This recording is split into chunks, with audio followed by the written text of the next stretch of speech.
The 2 Cent Report! And welcome back once again to the 2 Cent Report, also known as the Poverty Cast. My name is Justin, 1 Cent Justin, also known as LC Lupus, and sitting beside me is... I want to go with Tristan again. I like that. 1 Cent Tristan here, reporting for the 2 Cent Report. Yes. He sometimes shows up. You can never find good help these days. At least I got healthcare. I don't. I go to a public hospital. We have those in this country. So, shall we jump straight into the news, my good, lovely sir? Oh, sure thing. Let's do this. So, we'll start off light. Legend of Zelda turns 35. Has turned 35. Rather. And Nintendo did nothing. Because they're still celebrating Mario's 35th. I actually think they've been celebrating Mario ever since Mario was made. Yeah. Who cares about Legend of Zelda except for all the fans of Legend of Zelda? Yeah. But, you know, they're Nintendo fans. hey, I also like myself a good Legend of Zelda. Just none that people think are good. Well, like Minish Cap. Yeah. Minish Cap, there are people who like Minish Cap. No, I liked Minish Cap. But it's not rated as one of the top 10. Yeah. It's not Ocarina of Time. I'm not a Nintendo person. I know all the names. Tried. I've never played most of them. I played Link to the Past. I tried Link to the Past. On a Game Boy Advance emulator. Yeah. But yes, so it's turned 35. 86? The first one came out. So it's older than us. No, definitely. Which is well done. It's been allowed to drink for a few years. People still call the main character Zelda. That was Nintendo's fault. That was Nintendo's fault. Really, we're going to establish that the hero is the one in the title, not the victim. Yeah. Oh well. So anyway, that is Zelda. It has turned 35, and Nintendo doesn't seem to give a shit. Also, there was a bike that drove past. A bike? That sounds more like a car. That was a bike. Was it a bike? Yes. All right. Not a bicycle. It was a bike. I know what a bike is. Okay, maybe it was a car. It was a car. You know, I'm going to go with it was a Tesla. Oh, yeah. They don't really make a sound. Down here. Yeah. I've seen them in pictures. In other countries. Okay, so... You can't even afford stable power and you want to put electrical car powering stations in this country. Yeah, it'll be funny. Load shedding. You just watch they get like halfway to their destination on the highway on the N2 during traffic and they just stop working. Taxis hooting at them. They're just sitting there. I have this rich person car. Someone tries to steal it and they go, oh, it's a Tesla, never mind. I can't get this home. So, the next thing... Oh, we're just gonna We're just gonna move on. Congratulations, Zelda. and Link. You managed. You say usually when it's someone's birthday, I say you're 1 year close to death. Congratulations. However, that would be more of a blessing than a curse for the franchise. Although video game franchises can't technically die unless they neglect them, and this is Nintendo. No. They have literally 4 franchises that they just repeat over and over again. Because they don't have creativity. Anyway, so, moving on to something also very lighthearted. Stardew Valley is getting a board game. Yay! Which I find cute. I think I took a look at it and It looks, I didn't really play many tabletop games, but it looks fucking involved. 4 people, you sit down, it looks great. The thing is, I tried playing Stardew Valley. But I got a bit bored of it because it required me to have a lot of time to sit and work at it. Yes, it does. I just didn't have that time. Then I picked it up when they made it, when they added co-op into it, or multiplayer. I picked it up. I gave it a few rounds. I had a pretty decent progress in the game. But again, I also just I ran out of time to play it. And the person I was playing with couldn't always meet up regularly to carry on. And then eventually one of us would just be the one playing, and the other one would just pop in for like a hello and then go out. Yeah, no, I understand. I never played it multiplayer, but I played the single player before the co-op came out. I played it, and my girlfriend doesn't like it because when you're playing a game, you don't really notice that the music is looping. Okay. I generally just put the music off after I've listened to the entire soundtrack. Then I said, well, when I played it again, I literally just had podcasts on the entire time because it really doesn't have anything interesting in terms of sound. But it's a great game.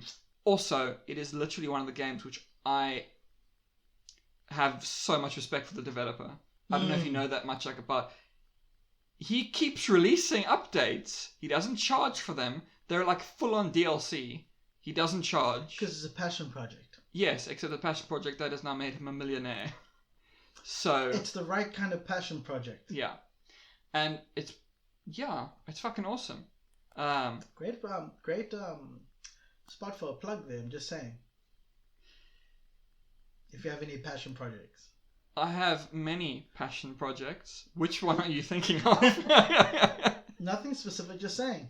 Well, actually, incidentally, by pure chance, I am actually eventually going to be making a video about Stardew Valley. But I got sidetracked by other things. Because I told myself I need to read an 800-page book on Ubuntu philosophy for it. And I got busy with other things. I'm about 100 pages in. And I haven't read since October. Okay, I was going to say, do you even remember what goes on? Yeah, well, I already know Ubuntu philosophy, so yeah. Okay. Yeah, so I learnt it, but I needed to read more about it. So it's all about being nice to people, Tristan. You should be nice to people. And doing your research. I always do my research because I'm a good boy. Exactly. Are you though? I'm a very good boy in certain areas. And then every now and then I listen to a pop song from the 2000s and I feel like a bad boy. What, one on the back streets? You know, no, actually no, but, not Backstreet Boys, but, NSYNC. Okay. Bye, Bye, Bye, which has a great chorus. And so every now and then I listen to it and then I go, God, you listen to better music, Justin. You listen to metal. Why are you here again? Why are you here? And then I'm like, ooh, look, there's a Britney Spears song from when I was in grade 2. You're just riding that nostalgia train. It happens. And then after a while you go, yeah, but why are you nostalgic? Because your childhood sucked.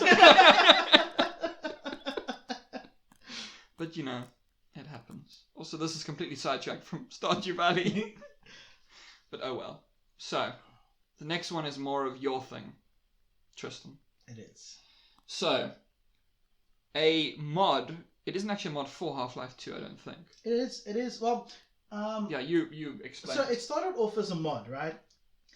Valve gave them permission to work on this mod for Half-Life 2 to turn it into a real-time strategy game. And I thought, okay, that's pretty interesting. Then I read a little bit more about it, and it started out as a mod. Then they had to get permission because it wasn't just making a top-down view of Half-Life. This was creating a game out of an engine made for a first-person shooter, creating an RTS from a first-person shooter's engine. So there's a lot of engineering involved. That's really interesting. So Valve gave them the permission. Project was greenlit, and it went off. I decided that after hearing this, I was going to play it. Went onto Steam. It's free to play. So if you want to, you can try it out. Well, I mean, if you have Half-Life 2, is it a mod or is it a standalone? No, standalone. Oh, it's a standalone. Okay. Yeah, you can hop onto Steam. You can grab it. You can play it online. It's got all those features. I played it. Now, I'm going to be a little bit 50-50 on this. On the one side, I think it's amazing. I think it's amazing that they managed to correctly interpret how Half-Life should be played as an RTS.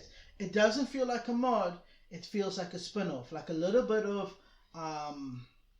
lore that's added. But that's because the team that developed this worked closely with Valve, so they made sure that everything was lore friendly. Everything worked together. There was no botches in the story at all. Really nice. They got really nice voice acting. I think they may have just cut out audio straight out of Half-Life as the character's dialogue. Yes, Dr. Freeman. Yes, Doctor. Now that's a normal interaction when you tell them to follow you. But you're just selecting and sending them off. Is Gordon a character? No. Okay, Okay. I believe that you regard it as this captain of the rebellion, or okay. I haven't played the Combine yet. I've only played. Is it just the two Resistance. sides? Yes. Okay. Now the Combine also has the aliens, and I realized fully that how they set it up it plays less like your modern RTS and more like your older version, whereas there is research restrictions, but it's based on a building. You build the building, everything becomes available. I do think that eventually you pick up so much funds that you run out of things to build. I mean, RTS is, yes, it's a strategy and stuff, but I like more building. So it doesn't take you long to build everything, to have all the units. What is nice is the range of the units and the weaknesses. Like, you get a refugee that's just trying to escape. And then you get another unit, I forgot the name now. I think it's a partisan.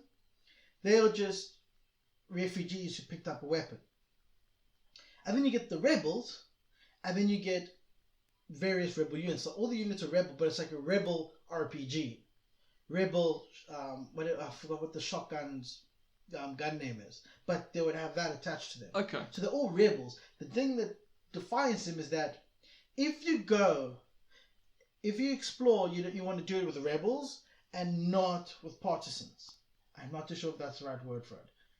The reason being is because if there are head crabs, they will convert your troops, and then you end up having a larger number of people to fight. The best unit in the game for me is the Vortigon. Reason being is that they have the ability to control antlines. So you squeeze that queen sack, and about 2 to 3 antlines would spawn. Now, if you have 4 Vortigons, you have about 12 antlines, and those things fly like they do in the game, and they create almost like a barrier between the enemy and your Vortigons. And your Vortigons have got a bit of distance, and they've got their lightning ability, and they've got a regeneration ability. They really are a hero class of their own, and you can have multiple of them. So I love that. I do have a bit of a problem with there being not a lot to build and not a lot of research, but that's fine. The way it works, the way it plays, I mean, the Combine are pretty intimidating, because when you get past that initial head crab phase, you're looking at the Combine police and their soldiers, and they are actually really strong. Like, when you hear a sniper, it's terrifying because the sniper sees you outside of your view distance. So if you have a bunker and there's a sniper, the sniper can shoot the bunker without the bunker seeing him. Okay. And the bunkers are buildings you construct and barriers you can construct, and you actually assign units into them.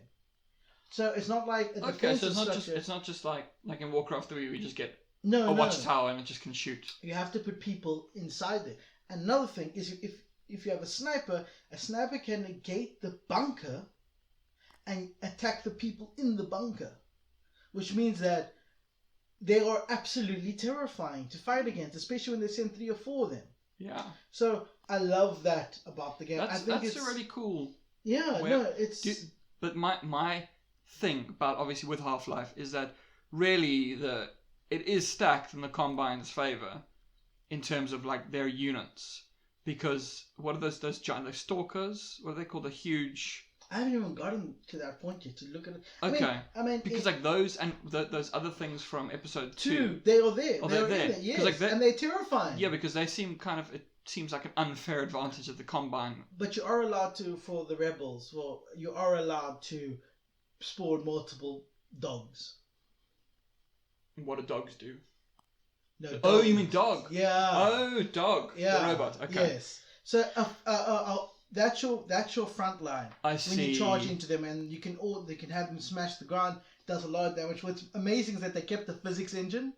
And so the one thing that I love about them taking a first person game and making it RTS is because it doesn't feel rehearsed. When it's firing, it's the AI. You're just following it from the top, but it's actually the AI firing at. I was going to say, is it straight up feels, just they've just taken the camera out, essentially? And you can control them. It feels really nice. Like I haven't had a feeling of it's not just something that's looking and targeting and shooting like most RTS. It's an AI bot running around, just going where you tell it. If it gets attacked, it will go and fight it. It's actually it feels nice. The head crabs can miss easily when they lunge at you, and then there's the conversion of your units because of head crabs, which makes them intimidating. And the physics engine, if you throw a grenade and it explodes, the parts go flying. No, not the parts, the models ragdoll away. It's pretty cool. That's what I'm saying. It's nothing. You would never get a ragdoll engine in an RTS because it's just too heavy. Because it's what I was just thinking now. I haven't really played RTS properly in ages, but obviously all the greats I played, the ones we all know, Age of Empires 2, Empire Earth, Age of Mythology, Warcraft 3. There was no ragdolls, just animations. Yeah. Death. But something else I was thinking, from what you sort of said about the whole, like snipers can snipe people in things. I haven't played it. I haven't played it, but it kind of sounds like what I heard about Company of Heroes, where it's more focused on the units rather than like necessarily building things. That is one of my all-time favorite games. Yes, it's more of that side. Yeah. Definitely, and here's why. Because it's a THQ game. THQ has this set model for RTSs.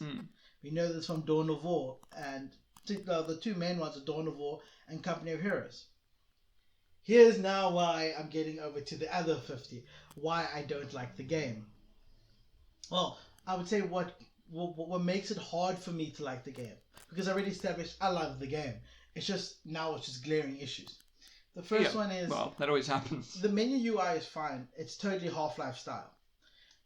The in-game HUD for where you house your minimap, where you your unit selection, everything is like, I know you don't expect Valve to have a UI for that, but what you're having here is essentially them taking THQ's HUD setup, the way the minimap is, and the way the HUD is set up for any RTS by THQ. They've taken that and they've put it into Half-Life. It looks ugly. It's basically they've taken that orange metal paint, but a little bit of wear and tear on it, and they've just slapped that on. It looks so boring. So like it would have been better if they kept that like transparent Half-Life feel with the glowing things. That would have been cool. More in it, or maybe made something that was more like the Starcraft, or the Warhammer, the Dawn of War side of things. Where technology is your HUD. Yeah. You could have done something like that, but no, it's these metal sheets. I see. That they've plucked on. Then they've kind of taken. I can tell you now, they heavily influenced, but not completely copying THQ, because they still have single unit.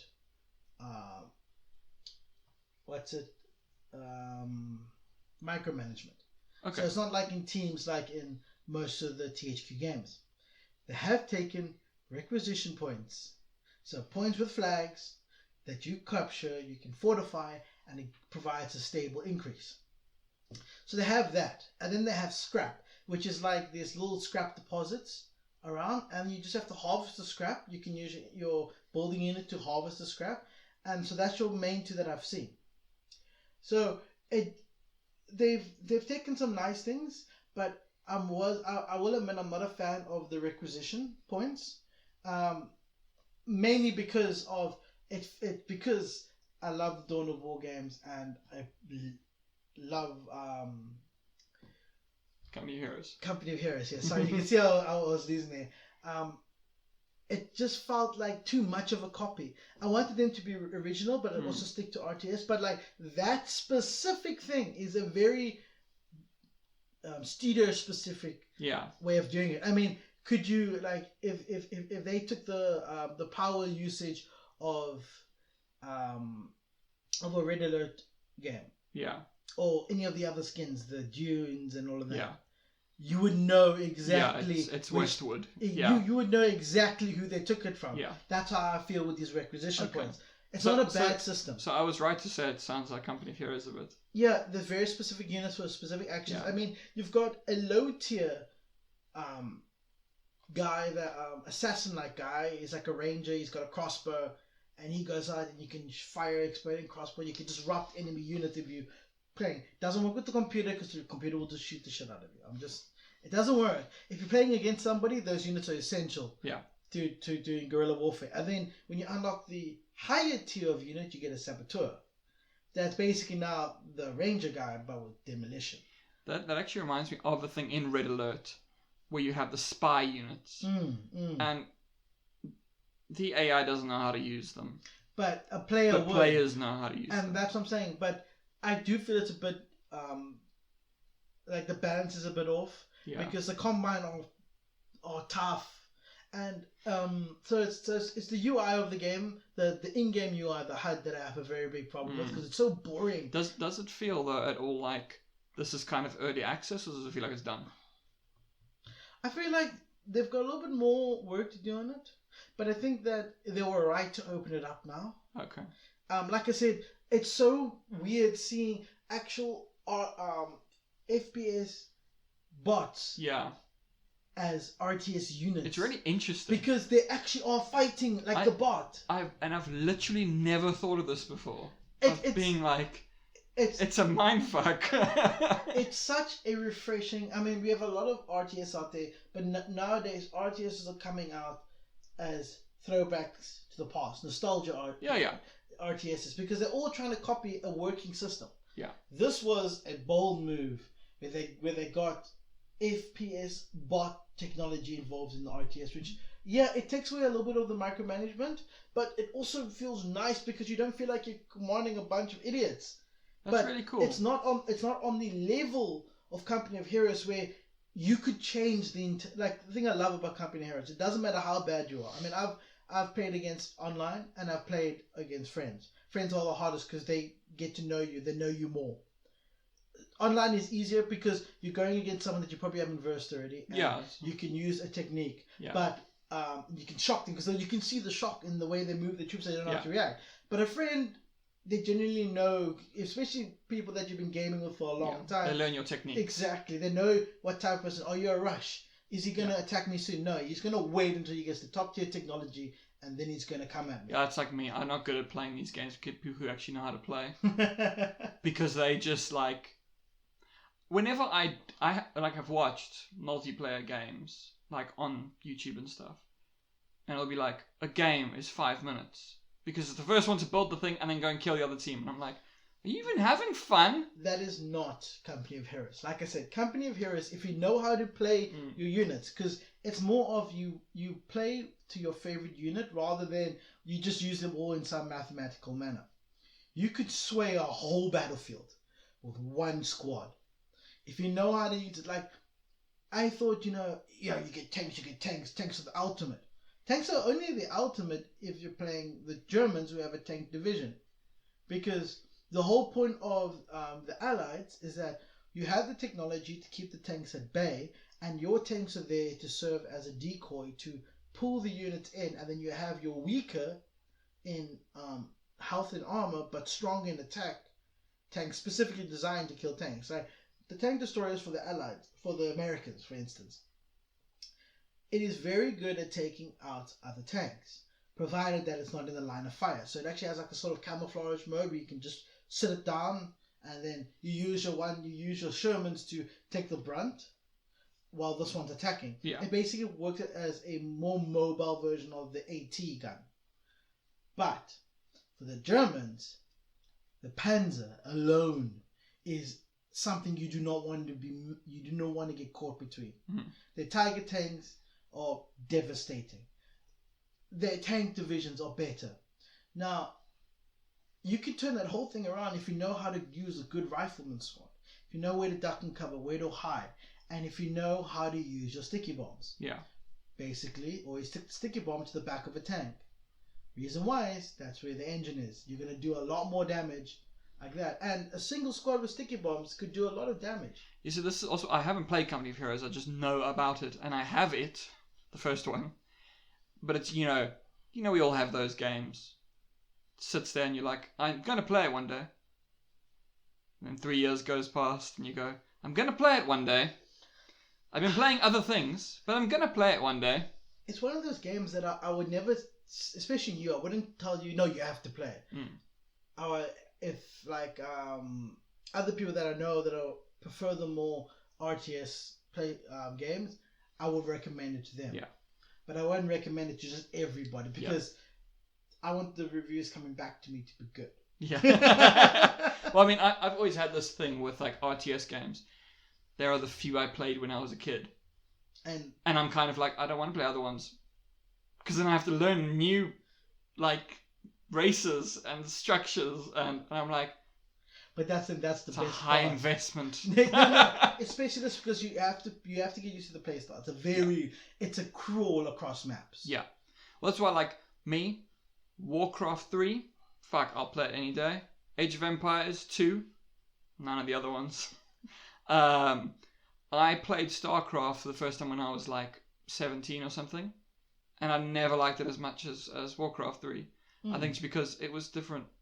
Yeah. And I was like, and by then I wasn't playing RTS games anymore, except for the few I play. And I think that's I never got into any of the Westwood games. Weirdo 2.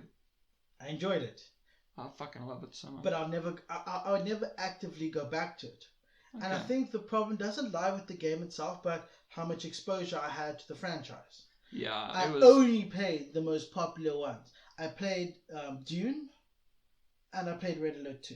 Yeah, I played Red Alert 2 fucking so much, but I don't know any of the other Red Alert games. Or the other Command & Conquers. Yeah. I like played Command & Conquer 2 for like an hour. And then you just dropped it. And then I left it because I was like, nah. It's not Red Alert 2. That's why I was so surprised with this Half-Life one, because it was a complete new sensory overload with, okay, I need to look, okay, I want to find out this character, I need to find out play, and I got really into it. The problem is I could never finish the first mission of they call it offline, so it's offline story mode. Does it actually have like a story? Or is it... Not that I could find out. Okay. Because whenever I try to finish the first map, and I refuse to move on to the other maps unless I've done the first one, it's because the game always crashed. Just as I'm about to go over this land bridge to the Combine side of the map. Okay. So it's the crashing that's making me a bit sour. And the UI that's particularly... Okay, maybe... Well, maybe, I suppose, give them a bit of time. Exactly. Try it again in like a week or two. Yeah. Because my thing is, if a game is broken, leave it. Don't carry on playing. Just wait. You're just going to make yourself unhappy if you keep trying. I do recommend that it's not Half-Life 3, okay? It's never going to be anything. It's not... It is a nice take on lore already set, and I recommend if you enjoy Half-Life 2... Well, you basically said it's like a spin-off. Yeah, it's great. Yeah. And it's such a fresh feeling to RTS that it's weird that Valve is not even innovating anymore, and yet they're fucking innovating. You know, actually, I don't know if you... Well, no, you wouldn't have played it at all. I never played it either. But I always found the concept really interesting. There is a Halo RTS. I have played Halo Wars. Halo Wars, you've played it. And because when I saw this, I was like, that kind of reminds me of Halo Wars. I've never played Halo Wars. It's just the concept of it was a first person and now it's an RTS. It doesn't have the same feel. There's something about Valve. Yeah. There's something about that super lightweight physics engine that, because most games do have physics in them now. Yeah. But they don't have like that. Like I could continuously throw a grenade at a corpse and bounce it around the map. It doesn't deactivate. And your failures stay there. If you get killed, if you get into a big war, the corpses are gonna lie there. That's pretty cool. So you know your failures. You know, the greatest, really, the greatest physics engine. It's the one you'll find in all of the Dark Souls games. You kill something and then its corpse just lies there, and sometimes it gets stuck on your foot and then follows you. And it doesn't matter how big it is, it apparently just loses all weight. So you'll get like a dragon stuck on your foot, following you around. And I'm just like, it's beautiful. Just completely breaks all emotion. It's wonderful. Like apparently this giant monster now just doesn't have weight. It just falls over and now you can walk through it. Sometimes it gets caught on you, follows you. Maybe it was really the monster of your psyche. Maybe you just believed that it was all powerful. Maybe the entire thing takes place in your head. It's like The Darkness 2. To what? The sequel to The Darkness. I didn't even know it had a sequel. Okay, fair enough. I didn't jump onto the first game. Well, yeah, didn't you play the second game? I didn't even play the first. I know of the first. I don't even know of the second. Oh, don't you? The first one was only on PlayStation. That's probably why. Yeah, and the second one changed it up. But this... Isn't that with, like, the monsters that... come out your back. Yeah. And it's got, like, quad wielding, which is really interesting. So you, like, instead of dual wielding, you have your two guns that you're shooting, and you also have the arms that can attack. So you'll want to play it on, like, a controller. I can imagine. So you're like, R1 and L1 are shoot with your guns, and then R2 and L2 are attack with the arms. And they can, like, grab and throw and stuff like that. Eat hearts. It's very fun. But that came out in 2012. So it's not exactly recent. And so we should probably move on. So, we now come to the most beautiful thing. Because my dear friend Tristan here has history with Blizzard. Lots you of see, don't say it. We both loved Warcraft 3. And when I saw that Warcraft 3 Reforged was coming out, I thought, why? The age-old story. And then someone who was obviously a lovely person bought Tristan Reforged. And Reforged was a shit show. I was there from day one, eh? So I was there from day one because it was a pre-order that they got me as a birthday present. Because they knew I loved the franchise so much. Yes. I mean, and they just fucked the franchise. I feel more sorry for the person's money, but I didn't want to give them the refund. Yeah, because I want to see where it goes. Yeah, I mean, hopefully, but I think something I didn't know, and I found out from this story, was that it completely rewrote the Warcraft 3, the original Warcraft 3 like servers on Battle.net. So they were just like, well, fuck you, you can't play the classic. You also can't access the leaderboard on its launch.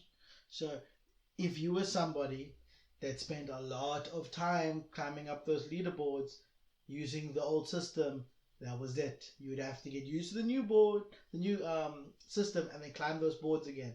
Now imagine you put a large portion of your life into achieving this goal, and then you basically, I won't say you have to start out noob, but the system has been changed a bit, and with that kind of sour mindset, it's no wonder they found every problem with it as gut-wrenching. Yeah. So yeah. But shame. See, and I have Starcraft Remastered. You see, now this is his sad story. I don't go into such things. However, Starcraft Remastered is good. Okay, fine. Starcraft Remastered is good. It's according good. to him. It's in my opinion, it's a reskin. They even kept the original renders for the cinematics. That's great. I'm fine with that.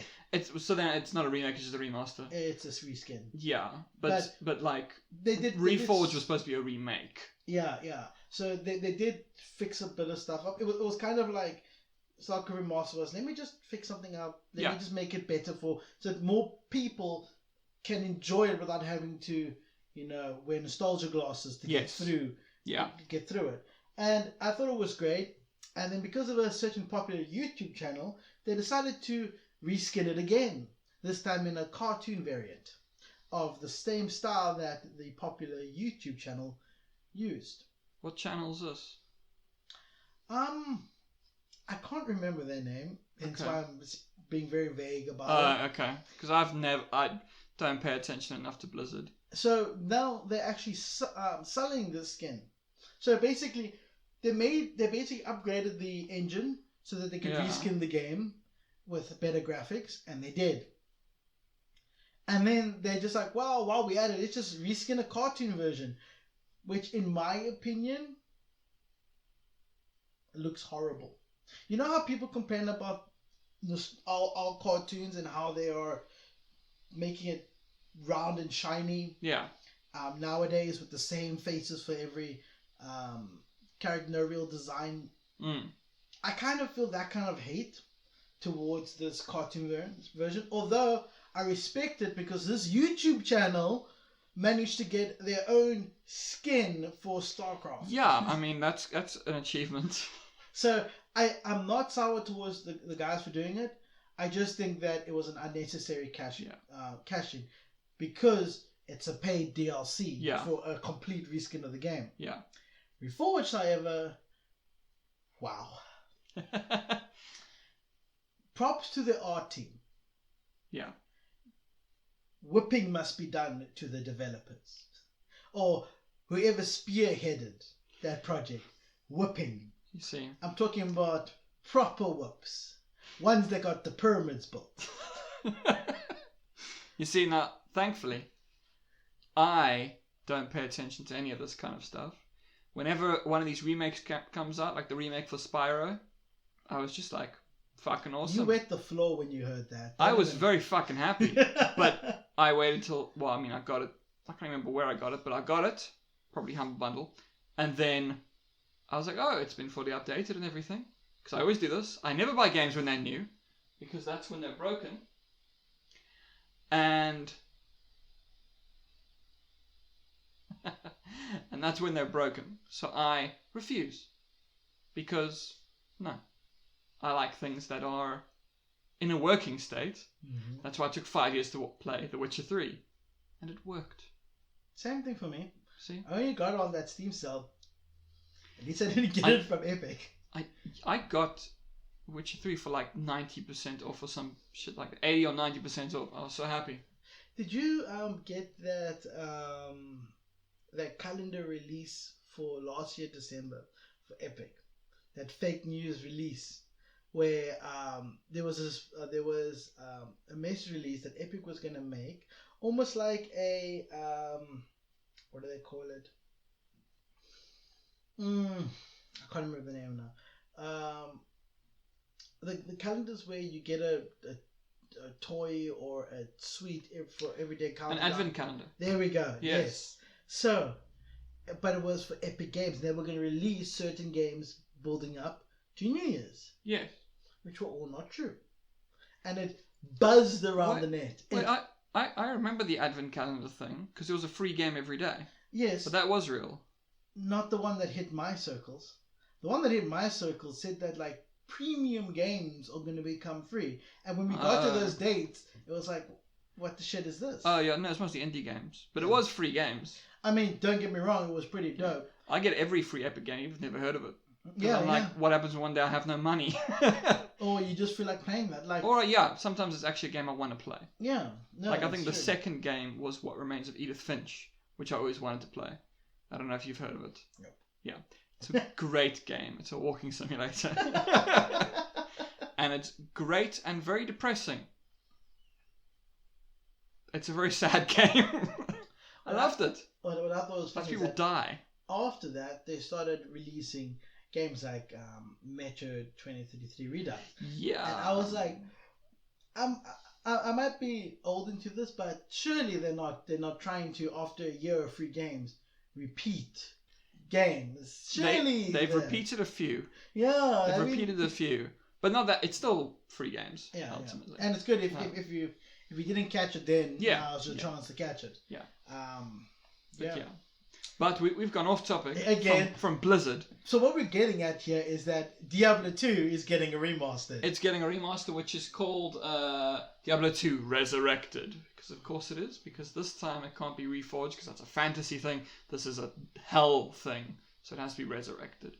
It's supposed to be the exact same thing, but they preempted everyone's cries of fear. They're not replacing the original Diablo 2. And they made They made it very, very clear. They said, everything you have about D2, because apparently it's too cool to write Diablo 2, currently will stay D2. This is a separate product, separate game. You can play them both at the same time if you want.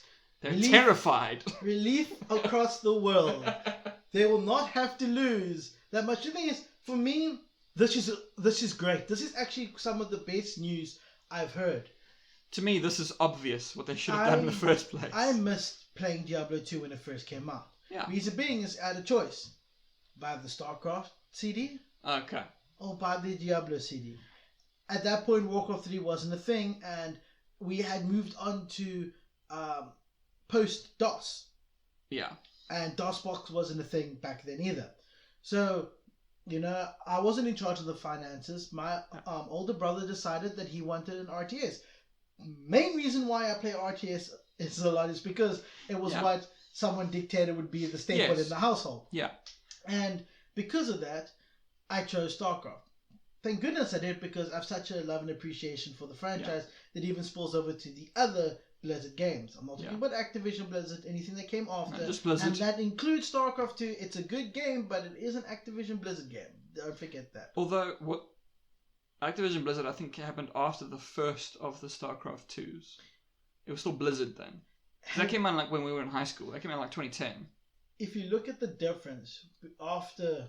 Because that was Wings of Liberty, I think. Yes. So Wings of Liberty, great. And then, you know, you get Hearts of the Swarm. The actual storyline gets a little bit funny in Legacy of the Void, but it's a great game. It's amazing engine. I think it's an upgrade. There's a lot of people out there that still praise the original, but I think number 2 is an upgrade. I do not appreciate the monetization in that game. Excuse my dyslexia there. I do not appreciate it. When they're money grubbing. Because here I am. I'm a guy that went to, I don't know if they have it in your country, but in our country, our stationery stores sell games. And I went to a CNA, which is a stationery store in this country. Shit, they do sell games. Exactly. I was wondering where you were going with this. I was like, stationery stores that sell games. I went to a CNA and I bought myself a Legacy of the Void box. They're overpriced, by the way. This one was 350 Rand, which roughly translates to use Google. To whatever your currency is. It's like $300 is like $25 to $30. He says so with internet wide open next to him. I do. But here's the difference. Tristan, that rate changes on a daily basis. It's better to give a vague range. But anyway, so I bought it for that much. And I got Wings of Liberty, Hearts of the Swarm, and Legacy of the Void. Oh, all in one. Mm-hmm. Alright. Here comes the sad story about it. Right? So I happened to lose that. The disc, the box set. At the same time, my computer had been off. My motherboard caved in. I remember that. Yeah, so it was a very bleak part because my external hard drive caved, my motherboard caved, and I lost a bunch of games in a move. A box didn't rock up at the right place. That box is gone. So I didn't have internet, so I played it offline. I got someone to install the game for me, and then I MacGyvered a way to play my own game. Surely you can't say it's pirating if it's my own game. Which meant someone will blame me like that doesn't make sense. How do you play a game offline? One thing I must just interrupt you. It was posted. Someone posted on Twitter about this. The new Watch Dogs game. You know, I don't know if you ever played any of the Watch Dogs games. No. Okay, in them you can hack people's phones. Just random people walking the street, and you just see a little bit of info about them. And it said like that they're a bad person because they pirate video games. So you're a villain, according to Ubisoft. I am, but like I had the game, I just couldn't run it without the internet. I didn't have Blizzard, so Have you never heard of Skyrim? You have to rebuy it for every system, Tristan. So what I did is, I had the game, I bought the game, so I just installed the crack over my legit game. I wasn't stealing from them, I already paid them for the game. Technically, I should be allowed to do it whatever I want. One of those guys to take a whole chicken home. We know what they do with it. But we don't care because they bought it. So what I'm trying to say is I wasn't a bad person, but I did lose the game. There was 350 rand down the drain, and also the box set. I mean, this was a collector's edition, not metal casing, but like it had that nice flap that opened up just to show a nice image. So I was really bleak. And then they made it free for a bit, and I jumped on that. And then I finished Wings of Liberty, and said, "Oh no, you have to pay for Hearts of the Swarm or Legacy of the Void." I remember this as well. This was back. I bought Legacy of the Void, and I had Hearts of the Swarm and Wings of Liberty in it. So now I have to buy this, and they're not selling them. Oh, you got the first one. They're selling them at fucking exact AAA game per game. You know that this is an Activision thing. Yeah. Because if you've ever gone on Steam and thought, I would actually like to get Call of Duty 1. The first one from 2004, the World War... No, it's still like $600. Yeah. They haven't dropped the price, and it's a fucking 17-year-old game. But that's what I'm trying to say. Now I have to buy, and yes, they gave me the first one for free. I should be grateful. I am, although I already bought it. But then I lost it, my fault. But now you're charging me 4 Hearts of the Swarm if I want to play it, and Legacy of the Void, and there's another campaign called for Nova. Each one of them is separate amount. And then obviously you can buy the deluxe and get the whole package, but that's a lot of euros. So then you get to the nice thing. So they have your normal skirmishes, which is plopped down on a map either with AI or another player, and you duke it out. Old school Blizzard RTS style, right? Then you get these missions that are co-op. So you and another player take control of, I'm going to say, hero faction. You take control of a hero faction and you do these missions. Destroy these things before this thing blows up. Protect this until the timer runs out. You know, all these like campaign missions that you and this person need to complete. Yeah. Call it a hero faction because it's literally you select the hero and they come with their own custom faction. You've got multiple different Zerg factions, Terran factions, and Protoss factions. Each have there's even like the poster child of Wings of Liberty, Tychus Finley. He has his own faction, but he's not built on RTS. I thought it was Raynor. Isn't he the poster boy? No. When they released this, who was on that front cover? I thought that was Raynor. No. I was never that into stuff. Okay, fair enough. It's the About Time guy, but the whole sequence of the armor being put on, that's Tychus. Oh, okay. Now, his faction is literally just a whole lot of his merc buddies. So you get like 4 fighters, and the rest are all just workers. You don't actually have an art. It's more of a hero like Dawn of War 2, when you manage a squad instead of just massive units. It's different. So each hero has their own faction. My personal favorite were the Primal Zerg because of just the way they fit right. They fit well with me.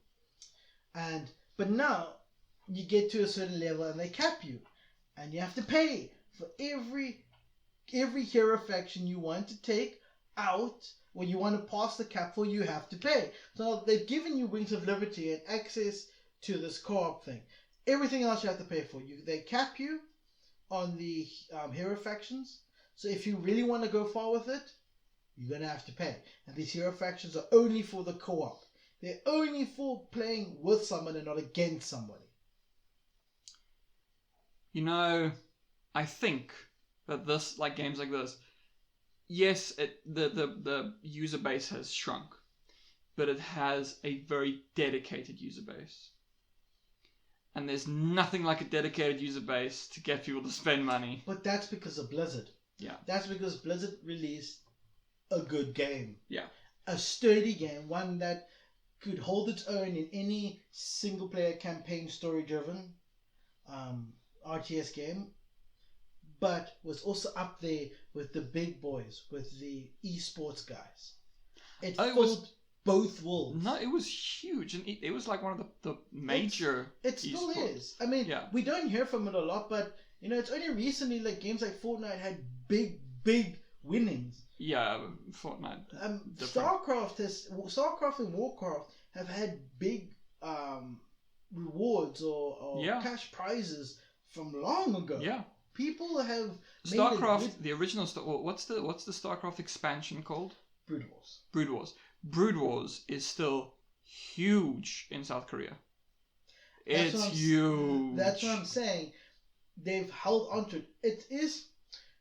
I prefer 1 because I've had longer to play with it. I feel like in 1 they really got that balancing around, because now with the different units and with each expansion, if you're somebody that plays Wings of Liberty, you play online, you're gonna have Wings of Liberty characters. Then you have, if you get the Heart of the Swarm, you don't really go back to Wings of Liberty. There are some a little bit of adjustments, and then you get Legacy of the Void. There's a little bit more adjustments to the units. So it does mess around with getting used to. I mean, also StarCraft Brood Wars has had a hell of a time to get just right. This thing is still new, and I think a lot of it, you either like the new additions and new units, or you don't, because it doesn't change StarCraft. I'm still a firm believer that how you can play in 1, you can play in 2 with just a little bit more adaptation. It does take a little bit more, and the tactics might be different, completely different because of the different units, but that essence is still there. But I still prefer the first one, which is why out of my own pocket money I bought Remastered, and I was happy, and I was happy as a gift to get Reforged. And like I was saying with Diablo now, I missed it in the first round. Yeah. Now I get to play it again, but not suffer through that aspect ratio, because I tried to play. No, don't get me wrong. Yeah. I've tried to play it. It's just that the aspect ratio annoys me. Not the game, not the gameplay. As now seeing it like it is now, it's kind of like, yes, I have the opportunity. However, I'm gonna ask anybody else if they want to buy that game for me. I'll just buy me Bitcoin. Yeah, I actually have collector's edition of Diablo 2, which I bought for like 20 rand at a second-hand shop. And it's also got the flap. Yes. So the flap, it's got an art book and a pre-order book. It's really... you need to get it back from somewhere. The thing is, I'm super excited about this, because now I'll you finally be able to play it. I wasn't really that. I got it. I played it. It's the dungeon crawler, and I'm like, yeah, I will sometimes play dungeon crawler, but they're not my favorite. They're my bread and butter when I want to listen, like when I want to get updated, because there's not much I have to do mentally. No, yeah, they're perfect for They're perfect podcasts. Exactly. Games. Perfect. But I played it, and I remember I played as a necromancer, and popular choice. Yeah, I loved it because I could just you can just you kill things and then you create a golem and then you have like a bunch of skeleton warriors and they do all the fighting for you because you're weak. You know, your character is a very, very weak character. Like, you can't really take hits. I got to like the second area because it's got like a major area. You beat the boss, you go to the next area. But they're like big areas. It takes 10 hours to finish an area kind of thing. Beat the first boss. I got all the way to the second boss. And this boss would kill each of my undead in one hit. And it killed all of them. And then it would come and kill me in one hit. And I was just like, how? How is it possible? I think Diablo 2 really, really shined when you play it cooperatively. Yeah. Well, I know that, Diablo 3 is still going. Yeah, I fell off the radar when it came to Diablo 3. Mainly because I didn't pay attention because I didn't play 1 and 2. So, but what I'm saying now is for 2, it's actually going to be pretty grand because of the co-op. You get to experience it. So you can play your faction, but then you get to live off each other's weaknesses and strengths. Yeah, exactly. See, that would be good. I just played by myself and died. And I also played it on a desktop PC that was wonderful. It got so hot that it would burn you if you touched it. I put a fan on it the entire time I was using it. It was great. I have to do that today. Yeah. I had to take because I have a glass panel on my case that that also acts as a radiator. I had to take it off and literally put my house fan against it. Yeah. It got real hot today. Yeah. See, this is one of the nice things about a laptop. It's all designed in there. You can't make any adjustments, any changes. I would say that's actually a very annoying flaw about a laptop. Yes. Perspective. It depends, yes. But it does also mean it'll just work. No. Until it stops working. Yeah. Okay, And then the catch comes in. Well, how about this? Here's the one area in which a laptop is literally always better than desktop in our country. Load shedding. You just don't get to have a computer. I actually live inside my house that has a UPS that's connected to the Wi-Fi, so I don't suffer from internet loss during load shedding. But you can't use your desktop. Yes, I can use my desktop. The whole 2 hours. Not the whole 2 hours. Okay. The reason why I don't do that is because I have gas, so I generally not flatulence. I mean like You're cooking lying. gas, and I cook at that time. Okay. Unless it's in the morning. Yeah. It can be any time. Then I go for a walk. Thing is, I've grown up with having. It's actually quite stupid because I've put all this money into like putting the UPS onto the Wi-Fi router so we don't run out of internet, and having a Wi-Fi router for my computer. UPS for my computer. But in the end, I go for a walk because I grew up with load shedding. Yeah, you know, most of the time it's true, but the worst time to me is the 8 o'clock at night. Because then it's dark. Going for walks is less of a... I still go for walks. Because I love it. It's just pitch black everywhere. It's awesome. Especially in summer. When it's... Yes. There's no way to cool yourself. And you have to wait until 10 o'clock. Or worse, when it just happens in the middle of the night. See, I've got the ceiling fan. That when you switch it on, the light goes on and you switch the light off and then you put on the fan. Now that thing runs 24/7. Summer, winter, it just... I can't have it not working. Now, say it's 2 o'clock in the morning and the power cuts. You get hot, you get stuffy. Because all my windows are closed because I don't like mosquitoes. Now it's stuffy and hot. Now I'm already annoyed and awake. So I'm grumpy. And then I finally go back to sleep. And then the power comes back on. And I get this nice beep. And the light comes on in my bedroom. So I've just almost fallen asleep grumpy. And now this happens. I am furious at this point. But because it's the middle of the night, I can't just start swearing. Because the walls in my place is so thin. Yeah. But anyway. That was Blizzard. And load shedding. Yeah. For those who don't know, it's great. You should look up. We had it before Texas. So the next thing, which is simultaneously kind of funny and also kind of shit, because CD Projekt Red got hacked, which is kind of funny, but also kind of not, because it fucks over the regular people. But then what happened was that the people got locked out of their workstations for quite a while. And I was just like, this is just something really interesting. Like, I've never really heard of a company being shut down by a hack. But that's just a malicious attack. It is a malicious attack. There's no other agenda. Yeah, no. This is just malicious. So, yeah, I mean, they had the source code for Witcher 3 and Cyberpunk stolen and auctioned off a while back. And they got this hack, and then they got locked out of their systems. And it's just kind of something interesting that happened. I would say that that kind of move is... the only person who helps is the thief. And the people who bought it, and sure, you're going to see some knockoffs come up with the same engine. Obviously, we know that if it's anything like the Nemesis engine, people will be sued for it now. But the Cyberpunk and the Witcher, people are going to look at you. I hope that people, when the game comes out and they look at it and they go, so you're the piece of shit who bought it. Yeah, you're the piece of shit. I just don't really like, because, for instance, id used to, I don't know if they still do it, but they used to release their source code quite shortly after the game came out because they wanted a strong modding community. Yes. And so to me, I'm like, I don't really see anything wrong with just releasing your source code. You released the fucking game, especially like The Witcher. Okay, Cyberpunk just came out. The Witcher's 5 years old, going on 6 years old. Who really cares that source code is out? I'm like, I don't really care. Yeah, I don't know.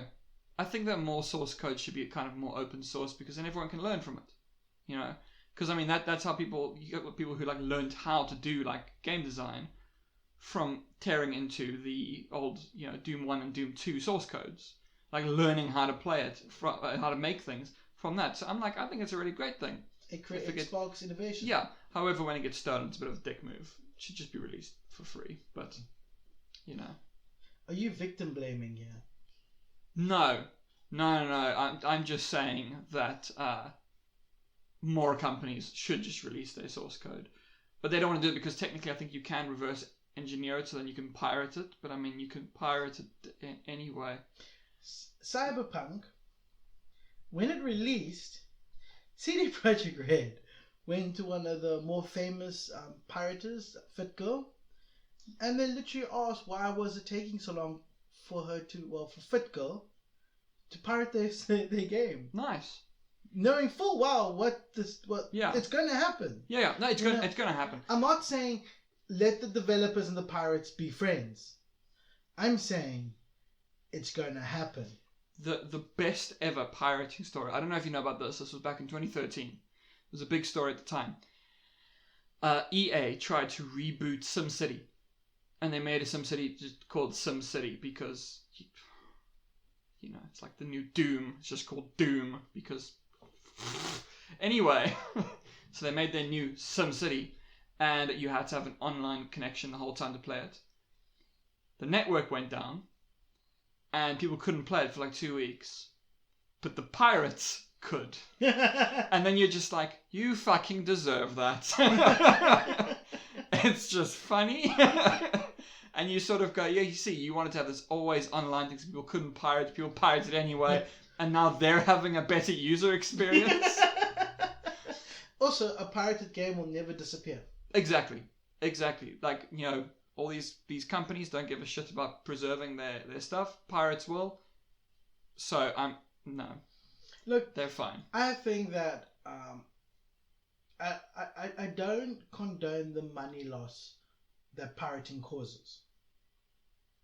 However, pirating it's like a double-edged sword. You lose a little bit of money in the short term, but you gain a lot of money in the long term. Well, what that was fine is that it's not necessarily lost sales because those people weren't going to buy the game anyway. They weren't going to buy it anyway, and the chances of them buying it now is raised. I mean, if I buy a game or pirate a game, love it, the sequel comes out, I'm buying both. Yeah. And especially, I will be the person that will buy your deluxe. Yes. I will, because for instance, The Witcher, number 3. I got a pirated copy of it from a friend. I played. I didn't even play that much. Like, if I had to really think about it, how much did I play? I barely even touched that game. Maybe even. Basically, I didn't even get to the part where you play a Siri. Okay. Yeah. So no. That's yeah. And I stopped, and I told myself, no, I love this game. I'm gonna buy it. Yeah. And I stopped playing. I did that with I've done that with so many games now where I will pirate it just to see if I want to play it, install it, and be like, okay, I love this game on my buy list. I think also another thing is when there's no such thing as like lost revenue. I think when you go, for instance, I would really like to have the original Jack games, the PS2 ones, which Sony has completely abandoned them. And I'm like, well, if you can't legally get them, emulator. Yeah. I would buy it.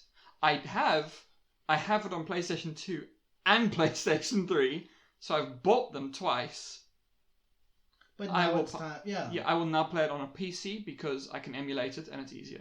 Yeah. No, that's fair enough. Also, the other thing is, to me, I'm like, I don't give a shit if a big corporation gets pirated. It doesn't hurt the employees because they get paid a salary. However, it's corporate. However, indies, I don't agree with. I'm like, pirating I'm like, indies. it's like a 2-man team. I can buy the game. It's like $10.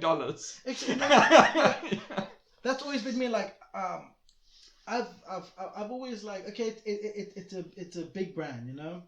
I'm going to pirate it, and if I really like it, if I find one thing wrong with it, I'm going to finish the game and pirate it, and I'll give you a like on the store.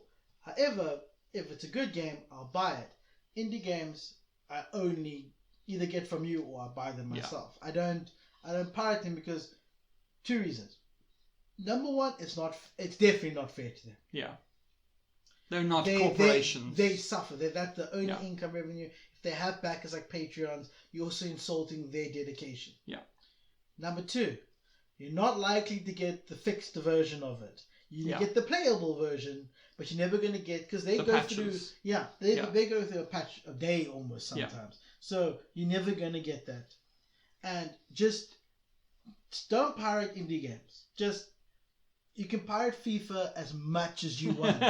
Even if you buy every year the same FIFA game, you're still, even if you pirate the same FIFA game every year, you're still pirating FIFA as a whole. So it's fine. Go for it. Also, one of the other things, for instance, if you do find that, for instance, you hate a particular person, the actual person who made something, but you really like the things they make, like, don't give them any money then. You'll be like, oh, this person was like, I don't know, say it turns out that they were like a massively abusive person or something, and you're like, I don't really want to support them anymore, but I like their music. Steal it. Fuck them. Oh, yeah. So, I also agree with you, source code should be released. Yeah. Not like immediately. Yeah, give it some time. Give it a couple of years. But don't steal that stuff. I mean, it's... And don't hoard it. All you're doing is stifling the creativity. Also, I don't know if you saw the thing, because they stole it and they tried to ransom it. And they're like, fuck you. Yeah, they're like, fuck you. I mean, like, think about it. We wouldn't have Counter-Strike or any of those kind of RTS, or even your League of Legends and your Dotas, if it wasn't for the release of source code. Yep. And that goes for the same as the Half-Life RTS. Well, like all mods, essentially. And also, I've got like a student, and I told her a while back, because she's a big gamer, she didn't know that Counter-Strike was a mod. Because she just knows Global Offensive. Okay, she's one of your students. Yeah, 16. She puts it at late millennial almost. Well, centennial. So they're not.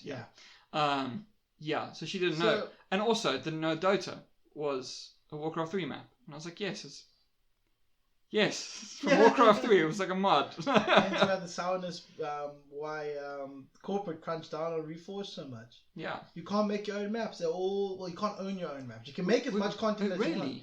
You can make. Oh wait, I saw that. Yeah. Yes, I saw that. That's bullshit. Because they didn't want another Dota situation. Yes, they didn't want to lose out. So anything you make belongs to Blizzard. Yeah. Well, belongs to Activision. Yeah. But yes, should we move on? Yeah. What's next move on? The next one. I know that you want to talk about this. Do I? Anthem. Ah, yes. Okay. I can't remember if I've said this before, but let's take it back why it's such a topic. Well, first say like what happened. Okay, so no surprise, Anthem is cancelled. It's dropped. It's not happening anymore. They're not putting any more money into it. It said a racial slur got cancelled. Yes. Yeah. It drugged a few women. It did. It Cosby'd. It swapped babies around in the hospital. It did everything slide. It was a live service. And it wasn't even finished. And there were promises about Anthem 2.0 that these guys were gonna get, and it was gonna be. Bioware had to drop it. Yeah, it was gonna be like what happened to No Man's Sky, where they were gonna be like, it's 2.0. It's got all the stuff that we promised in the first release. The only difference is who's paying for it. Yeah. No Man's Sky had crowdfunding that really kept it going. Bioware has EA, and we know EA's legacy. There's Maxis. Oh wait, there's no Lionhead. Yeah, there's visceral. So we all know how EA acts in these situations. But thankfully, they're a great company. Thankfully, they're not. They haven't guillotined the company just yet. Bioware is still alive. In fact, the team has been moved over to Dragon Age 4. Yeah. And some of them have also moved over to Mass Effect Remastered. Yes. We are in the age of the remaster. Yes, of course. Well, my thing is, we're now in a generation where things can't really be remastered. Like, what? How much more advanced can games look? You know? Like, say you get a game, look at the latest games that come out. Beautiful. You know, they look like real life. In 10 years, there's eventually an end point. You say that. Eventually games can't look any prettier. You say that. But let's take a look at Skyrim. Because as long as there's source code in this world, there will be mods. Yes. And more companies are starting to open up towards mods. But unless you're Nintendo. But they have a certain style that doesn't need to be improved because it's stylized. When the game goes for realism, the realism is going to continuously because we all thought the peak was just 4K textures, and then ray tracing came out, and people were like, but like think about eventually when you get to the points in which water can be simulated exactly like water, and people look exactly like people. You can't make it higher resolution than real life. You don't need to. Mm-hmm. Then you focus on the other senses. Yes, you need the other things. But I'm talking about because that's the main thing, really. When you think about that's what remasters are doing. They're making it look prettier. They're also fixing. The thing is, you say it like that, and it kind of doesn't sound much. Think of it like this: they're opening up a good game to the next generation. I agree with that. Big money grab. I agree with that. But eventually, you don't have to do remasters. You can just do a re-release, which is what Disney does. But that's why I say let's take a look at Skyrim, because eventually we're gonna move on. I believe that we're going to have a singular device that we game on. Hopefully, there will be no consoles, PCs. There will be a single device that everyone, and then you're gonna need to port that game. So you might think this, but I guarantee you, there's gonna be a Skyrim release. Yes. Remastered for whatever. Oh yeah. No, that until it looks like real life, and then it's just going to be a re-release once they get to the PS9. But how much do we understand about real life to make it real life? No, that's the thing. There's a lot of things that we don't realize is going on. Yeah. That's very hard to simulate here. That's why visually, you're probably correct. We will eventually get to the point where we're looking out a window. Yeah. However, I believe we'll never get to that, because when you go to real, you get to Uncanny Valley, where it could be unless we can figure out how to fix the Uncanny Valley. It's because that's really easy. VR removes Uncanny Valley simply because your very movement is reacting in the world. Now, in games, the reason why most games go for a stylized realism is because you're looking at a screen, you don't feel like you're there, so how can it be real? Mm. You're always going to tell yourself, it's not real, but you're going to get immersed in the world. Well, I don't know, because the Uncanny Valley also applies to things in the real world, like, for instance, dolls. Dolls are considered part of the Uncanny Valley because it emulates humanity, but it isn't. But that's what I'm trying to say, is eventually that's where VR can come in. We've all seen that Uncanny Valley is something that detracts, but in VR, when I'm telling you, they already have the technology to make things exactly realistic, but what we lack is atmosphere. I think when things get to, the Axel World Sword Art Online version, full dive, it looks like real life. That's kind of the peak. I think the first things that's going to measure up here is that even in VR, there's one thing that we still haven't added. Peripherals. Does it still not have peripheral? I never put on those goggles because they don't go on my head well. I won't say that they still don't have, but it's not a full... It's not full here. Yeah, because putting peripherals in, they can do it. Yeah. And I'm pretty sure they have done it. It's just one of those things that are going to make you unsettled. Well, I think eventually if we do go straight up like Ghost in the Shell, chip in our brain, then that'll get rid of that, because you'll just be doing full dive. But then full dive can't be exactly, that could be more realistic, because real life is actually real life graphics quotations, aren't actually that good. A lot of things are added in games that are unnecessary, but just adds a little bit more sexiness to the visuals. Like, for instance, the human eye does not have a lens flare, but in games that like to brag about how realistic they are, they provide a lens flare because they acknowledge that you're looking through a screen. Yeah, lens flare and motion blur are things we think are supposed to be there that are not, and I turn them off. And film grain. Yeah, I turn off film grain. Is like the bane. Why would I want it to look shit? But it's how it's. I think it's just, well, with some people, like say motion blur especially, is that motion blur is a thing that comes from film, because when you turn suddenly, it doesn't keep up with like the frames kind of thing. So you can have that in a game where it just simulates it, and it's not real. It doesn't have to be there. Another thing, the reason why motion blur has to be there is because a lot of time when we do turn, we're not stuck where we are moving our head and not our eyes. Yeah. What people don't realize, it's again these simple things. That's why VR breaks that Uncanny Valley, is because when you are looking, when you want to look at something, your eyes move and then your head moves. Yeah. Your eyes move, focuses, and then your head moves. Yeah. And you negate that, but you can't move the camera while moving the camera. So you get motion blur. It's not. We should stop having first person with motion blur, because that implies that we're looking through a camera. Yeah.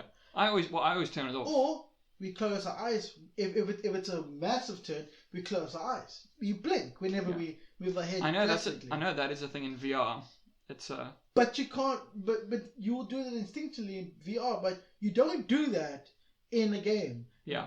Blinking, like if a character blinks in the first person, it's very jarring. I've played games with blinking. It is very jarring. It's very weird. It's very weird. Because we don't notice it. Our subconscious just edits it out of the footage. You don't see blinking. Unless you're specifically blinking. Yeah. Then you're like deliberate, but you don't notice it. Yes, so Bioware. But Bioware and Anthem. So it basically got cancelled because it was shit. And, it was, and it's a harsh story, and I've said this before, I'm sure. I had a friend who I studied animation, and we studied together, and he eventually got a job with one of the many companies that were outsourced Anthem animations. So he worked on some of Anthem's animations, and he was very chuffed with the fact that if he saw a specific animation that something made, he would know that he was the one animating it, and he had that connection with it. And at first I was super jealous, like, fuck this guy, he actually got to work not only on a AAA game, but on a Bioware game. I was so sour. And then the load got a little bit lighter when I found out the game failed. I didn't say anything to him. I didn't rub it in his face. I was just like, eh. And now that it's canceled, I'm like, well, he didn't lose anything because he wasn't going to be accredited. Yeah. And he got his pay. Yeah. It's just, I don't have to go to the next reunion and hear him brag about it anymore. I think at least one thing with it is that, like, with this is like all it's not just this, not just games, like say movies as well. There could be a movie that's really, really shit, but the person that did the cinematography did a good job, and you can be like, no, I did the cinematography, the acting was atrocious, the writing was bad, but the cinematography was good, and you can still brag about it. And like say Anthem, it's not a bad looking game, it's just a bad game. It looks fine, it looks good, it looks like a AAA game. But it's a bad It's a bad AAA game. But the animations are perfectly good. So I mean, ultimately that will still be a good reference. Even though they'd be like, oh, shame, he worked on Anthem. But but they'd be like, oh, that's disappointing. But what he worked on is pretty much quality, right? Exactly. There. And I was thinking, like, a lot of this time you think that AAA games are all not motion capture, which is true. But there are some parts in it that you can't motion capture that these guys now work on. And with BioWare stopping Anthem, a lot of people have lost their jobs and been shifted around. But also, I kind of given up rooting for BioWare. Yeah, well, I mean, when last was Bioware really good? It's not about their performance that I stopped rooting for them. I will, if they were still Bioware in my eyes, I would still, even if they had, even with the failures of Andromeda, which I bought and I played, because I knew that I wasn't buying it for EA's commercial gain. I was buying it because I'm a big fan of Bioware, and even if it's a bad game, if I want to play it, I'll buy it out of respect for BioWare. So I did buy the deluxe edition of Mass Effect Andromeda, and I played it, and all the DLCs, and god damn it, I enjoyed it. Yeah. I had a lot of And people that enjoyed it. I had fun. I had more fun. It's like playing a Bethesda game. The story is a bit wonky and stuff, but overall you're there for the bugs. Yes. Yeah. So I saw some beautiful bugs. I loved it. I mean, people's heads literally span around and exercise themselves straight off the body. It reminds me of those glitches that you would get in like Fallout 3 and New Vegas, where the face would disappear, but you would still see the eyes and the brain and the lips. Do you know what I'm talking about? Oh yeah. It's like that. It's beautiful. Beautiful. Exactly. And I still played it. I still did it. I bought twice. I bought Dragon Age Inquisition. I bought it once on Xbox 360, and then I bought it once. When I got into a bit of money, I bought Origins 2 and Inquisition with all the DLCs and all that, because I wanted to do a clean playthrough, because I tired of just getting bits and pieces. So I bought it again, and I played it. I would say that it's a bit weaker in my opinion, but it's good in the sense that it's going somewhere. It's going somewhere. Yes, there were bugs, there were complaints, but overall it has improved. They're still trying to find that perfect Dragon Age chemistry. Yeah. And, you know, number one was ugly as all hell with all the greys and browns, and the combat system was old school BioWare. And then they upgraded to make it more of a slasher, playing more like a console game. And that was really fun, but then they lacked in the real story arc. Now they're trying to get more story, but still trying to find a sweet spot. And I understand that, and I'm glad that they're making 4, but the reason why I'm not impressed by this BioWare is because so many of the people that made BioWare have moved on. Oh, yeah. And, yeah. Like, yes, you're calling it the same name, but is it really the same? Yeah. I mean, people are going to cause fights about this, but AC/DC, is it really the same? Yeah, although I think with bands, it's always a bit of a difficult thing, because you wouldn't notice if it wasn't the singer. For instance, Metallica has had multiple lineup changes, but the singer's always stayed the same. Yes. So you don't notice. Yes. But that's the same in reverse, is that you're not really noticing the change in the singer, which is now the product, but you're noticing the change in the band itself, which is the company. And they've become more vague. They've left things open. They almost like leaving things open because EA has found a way to make money off of that, to sell you it. They're leaving things open, and I think also EA didn't really let them do what they're good at, which is story games. I mean, like, and they were like, "Here, make this live service Division knockoff." I'm pretty set on BioWare has had 2 problems. One being EA, but EA in the sense like Andromeda. Andromeda failed because of BioWare and because of EA. They really although wasn't that made by a B studio? It wasn't made by the... Yes, but they had a game, and then the Frostbite engine was forced upon them, and they had to remake the game. Yes. All right, and it was a big... And then it's also BioWare's fault because they fucked up on the management side. Yeah, but they've been doing that forever. That's what I'm saying. They didn't learn. Finally caught up to them. Exactly. Yeah. So I don't say, oh, EA is shit. Yeah. EA has proven that if they whipped, they can get their stuff together and start producing quality. But they got so lazy. Yeah. Now BioWare I feel like it's a shell of itself, and if they do pull off a great Mass Effect Remastered or Dragon Age 4, I'm happy. But they're being very EA vague. Yeah. Because now they have grounds to promise the world, but not deliver, because they didn't. They may have hinted at that, but that doesn't mean they would put it in. I mean, most of the time, I kind of believe that with teaser trailers, the games haven't even finished it, and they're already fishing for crowd ideas. Yeah. And the communities give them like, oh, we speculate that in that part of the video means something. They go, we should add that as a DLC. That's kind of how I feel about how they're addressing it. I understand. I don't feel like EA is to blame for the... EA is not to blame for Maxis. It's not to blame for Lionhead, and it's not to blame for Bioware. Because, yes, they are heavily involved, but there's a reason why they're still ahead of the studio, why they're still a project manager. But they do generally mandate that they do a certain thing. Like with, was it Visceral? They made Dead Space? Yes. They were the ones who were like, we want you to make it more actiony. Yeah, more action, more co-op. Yeah, and they took away all the... To the next thing, Dragon Age 4 was supposed to be co-op. Was it? Yep, Dragon Age 4 was supposed to be co-op. I know part of this says... you gotta click it. Okay, let me just show you here. I know I'm a bit close to the mic. Yeah. Oh, don't worry. Okay, just grab that one. Dragon Age 4 was supposed to be co-op, but in light of recent news, Anthem heavily influenced this.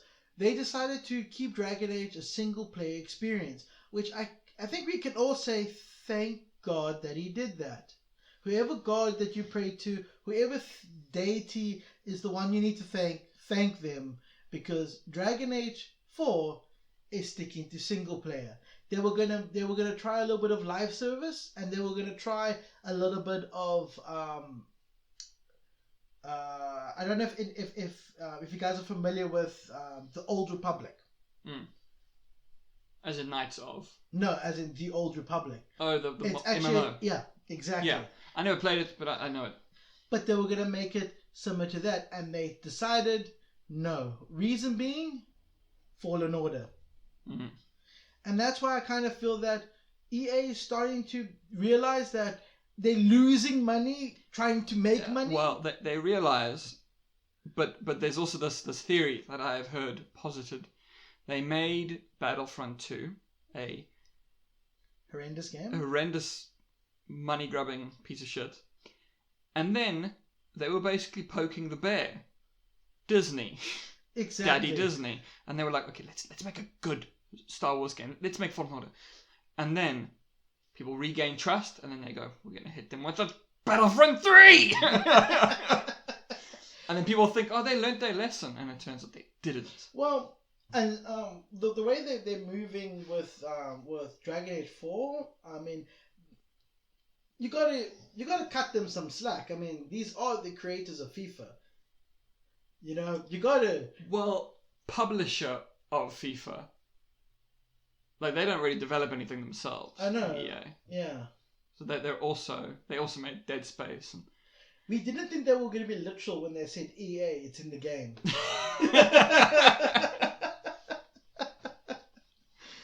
So. Or challenge everything. Challenge everything. And they didn't think that people would challenge them on their loot boxes, eh? Okay, this was years ago, years and years and years. I don't know if you know about this.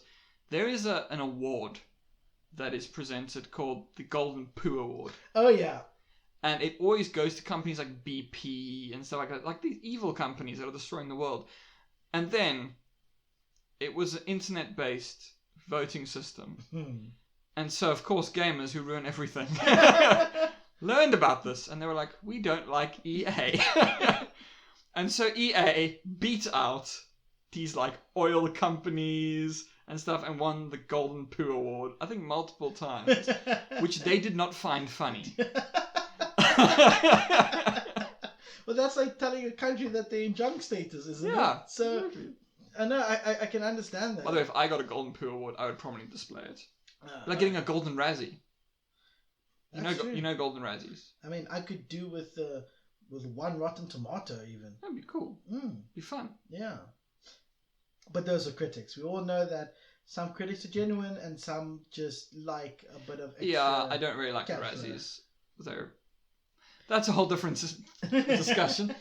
So, shall we talk about our old friend, who we spoke about last time, Google, Stadia, as it's also known, the supposed next big thing in games, which Google failed. Stadia. Google Stadia, which, now, this was wonderful. So, it was supposed to be, basically like Netflix for games, You don't host any of the stuff, you're just kind of streaming it. All cool, they have the high-powered machines to do all the playing, the actual background stuff. You just need a good internet connection. Awesome source. And then they were like, it's been a year. We're not immediately making billions off of this, so we're going to scrap it. You can still play it, it's all cool, we're just not going to make games anymore. And just by the way, all the developers and artists who relocated for this project, go home. Yeah, well, they were not wanted there anymore. They were told, a week before, that they were doing a great job. Well done, you guys are doing so well, and then a week later they got laid off. Google is a great company. Has a little bit of a telltale smell there. Yes, exactly right. It's exact, and then they were like, okay, well, cool. So we're not going to do first party development. All cool, all fine. You can still play the games, and yes, we're getting over 100 games are coming to Stadia in 2021. All cool, all fun. There's still people who are playing the games that we made. We fired the dev teams. So good luck. It's got bugs. It's got crashes. It's got things that need to be fixed. So they don't have any way to fix those things. The thing I find about this is that they're impatient. Yes. It doesn't Google is trying to latch on to the next big craze quick, because we all know that Google and their parent company Alphabet have a lot of money to throw in this. Yeah. Alphabet is basically up there with Microsoft on how much revenue they have. They have the money, but they're impatient. Microsoft is forming a great basis right now, buying up companies left, right, and center. Oh fuck! They're playing the long game. They're preparing because they know how the industry works. Google thought, we've got money, let's get in the industry. But from day one, if you listen to was it Jade? I'm even thinking of the right person here. No, it's not. I can't think of the guy doing Stadia, the main guy that was running it. Oh fuck! I can't remember his name. There were management issues. No, I think it's Harris. The guy, maybe Harrison. I think the guy that sent the email through. Yeah. He was running it like there was. If you read these articles and you look into it, the management, their heart wasn't in there. It was simply, here's a project. People like gaming. We want to make money. Make us a gaming studio. No heart. Completely corporate. Went into it. Grabbed some really awesome talent. And started getting them to work. Like Phil Harrison. There we go. Yeah. Now you've got a great team that know the industry, and you've got this company that's just checking in just to test the water, see if they can make a couple of bucks. What they don't realize is they went and said, fuck you, Microsoft. Fuck you, Sony. Okay, maybe. Fuck you, Nintendo. We are going to release a system that makes your platforms obsolete, and we're going to steal your developers to work on ours, because ours is superior, and we're going to do the scare tactic, and then everybody's going to love us because you're giving them everything in one. However, the problem is Sony, Nintendo, and Microsoft are not a year old. They have earned the right, and you don't jump into the industry and go after the big boys because you have money, because that's how you end up.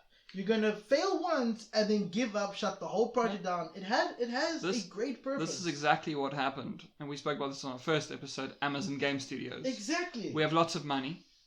We're going to hire people who've never made a game before to be the head of the game division. And then they'll be fine. I'm sure we'll make money. And then it just never works. And then, you hear repeatedly that the management on Stadia was terrible. Yeah. The lack of communication, the constant keeping information away from the developers, the actual people making the stuff, the content, these originals, these exclusives, they were all kept in the dark. Like you said, they were praised, and then a week later they were dropped. Yeah. So it's like it's this weird point where the heart was there within the guys on the front lines, but the management, the executive cast, this is straight up were not there. Always what happens. This is corporate. This is 100% corporate. Whenever you see any of these stories, though, the stories of crunch, especially, it's never, oh, the workers were lazy assholes. It's never that. It's that someone the management made a promise that they couldn't keep. Yeah, and it's these managers who don't know what the fuck they're doing, apparently. And like the thing actually with Bioware, I don't know if you read, it was a huge article that was called something like How Anthem Went Wrong. It's a big one by Jason Schreier, who's like a really, really good. And, I did read it, yeah. And he said like in there that they've always been like this, Bioware, and they have this thing where like the game flounders around for like 2 years of development, blah, blah, blah. Oh, we're not doing anything. And then in the last 6 months, it all comes together and it's called Bioware Magic. And Bioware Magic didn't happen this time. The thing is, with Anthem, it's similar to Bethesda Magic. It's cute. It will win hearts in the first and second try, but with every magic trick, we eventually find out how it's done. Yeah. And what they call Bioware Magic was Bioware Crunch. Yeah. And it wasn't so bad because the team was smaller, more dedicated to the material. They, I won't say optionally gave up their time, but they were more motivated to do so. Now it's the equivalent of just being whipped to stay longer. Well, I think back in the day, crunch was like always been a thing. Yeah, but it was never publicized. And I think it was always like, well, these they're creative people. Yeah. And creative people don't go home to their wives and kids. They're so dedicated to it that they stay gone for a while. Yeah. And like now, people are starting to realize, I don't have to put up with this shit. A job's a job. A job's a job. Ultimately, I'm not here to make you rich. This is my job. You know? I have bills. I have rent. I think it's because a lot of corporate doesn't understand. A lot of the executive staff don't understand the process that a game doesn't need to be scheduled, planned for, and delivered. A game needs to be cultivated. It needs to be raised. You need to start off with that ugly baby that you don't let anybody see, and then there's two ways to go about it. Either you're one of those people that force your ugly baby out and then show everybody how well it can grow up, and we're talking about No Man's Sky. Or you start with your ugly baby and you nurture it, you raise it, you evolve it into this complete package, you refine it. It's like the equivalent of being a writer and releasing your first draft. Yeah. People are going to hate it. It's probably nothing like what it could have been when it was at its best point. Yeah. And that's what corporate keeps on doing. They get it to alpha, demo 1, the workable version, and they release it. Well, I mean, the famous one that, like, well, you and I know very well is New Vegas. Where they were like, cool, you have 18 months. Make the whole game. And you're just like, what, Bethesda had like 4 years to make a Fallout 3? And you're giving us a year and a half. Bethesda had 4 years to make Fallout 3 and they couldn't think about putting in a fucking iron sight. That was one of my peeves with, like, what's this? Yeah, just... What's this? What's the beam trickery are you trying to pull by making the screen go large? What is it, zoom in and enhance? I do love it. I find it hilarious. I also remember being very confused. Yeah, it was the first time I ever played a Fallout game and I was so confused. I have a sniper rifle, but I'm leaning forward. Well, I mean, that's how you do it. But one of the things that happened with this game called Journey to the Savage Planet. Google released it for the Stadia, all cool, and then they laid off all the staff. I wanted to play it. I actually. Oh, really? I was also there for Grounded. I saw some Grounded, but I didn't really pay attention to the Stadia exclusives because I was like, I'm not going to play these. Grounded is Microsoft. Oh, okay. So. It's actually an Obsidian game, if I remember correctly. They did okay, for those with arachnophobia, it's a survival horror game. Similar to The Forest. For those who don't have a problem with spiders and the bugs and the creepy crawlies, it's a survival game, but Honey, I Shrunk the Kids. It's a really nice game. And I'm going off topic, but the purchase of Bethesda by Microsoft could be the best thing we could all imagine. Because now, although they say that Bethesda will still be Bethesda, we can at least have the possibility that Bethesda will have Fallout ripped away from its grubby claws and given to the Obsidian. to the person who will love and cherish it. But now with Obsidian launching Outer Worlds, they're not similar. I still think that you could just give Obsidian, take the staff over, take the whole damn department over to Obsidian and let them make Fallout. And then you tell Bethesda, you guys have done well. But, your time has come. Now it's time to fix your creative and your creation engine and get your act together. It's time to sober up. You had that, they had that taste of money from Oblivion. They had that almost back alley fame, that what do you call it? A cult following. Yeah. A cult following. And then Skyrim came out. Yes. And then they had money and they got drunk and they partied and then they released the expansions and Fallout 4 and then 76. But you've had that cocaine-fueled party life. You're now in the gutter again.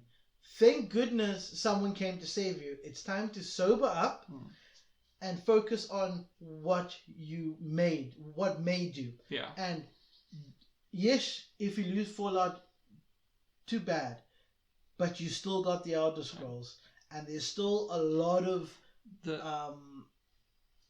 to do with that. Yeah, because there is a difference between Bethesda and Bethesda Game Studios. Yes.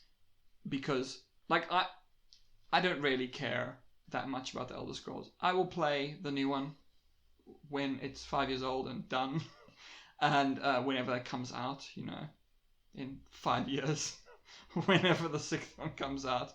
But Bethesda, the publisher, they publish things like Doom and Dishonored. And those new and, Wolfenstein yes, which I still haven't played, which I need to. And I'm like, that's...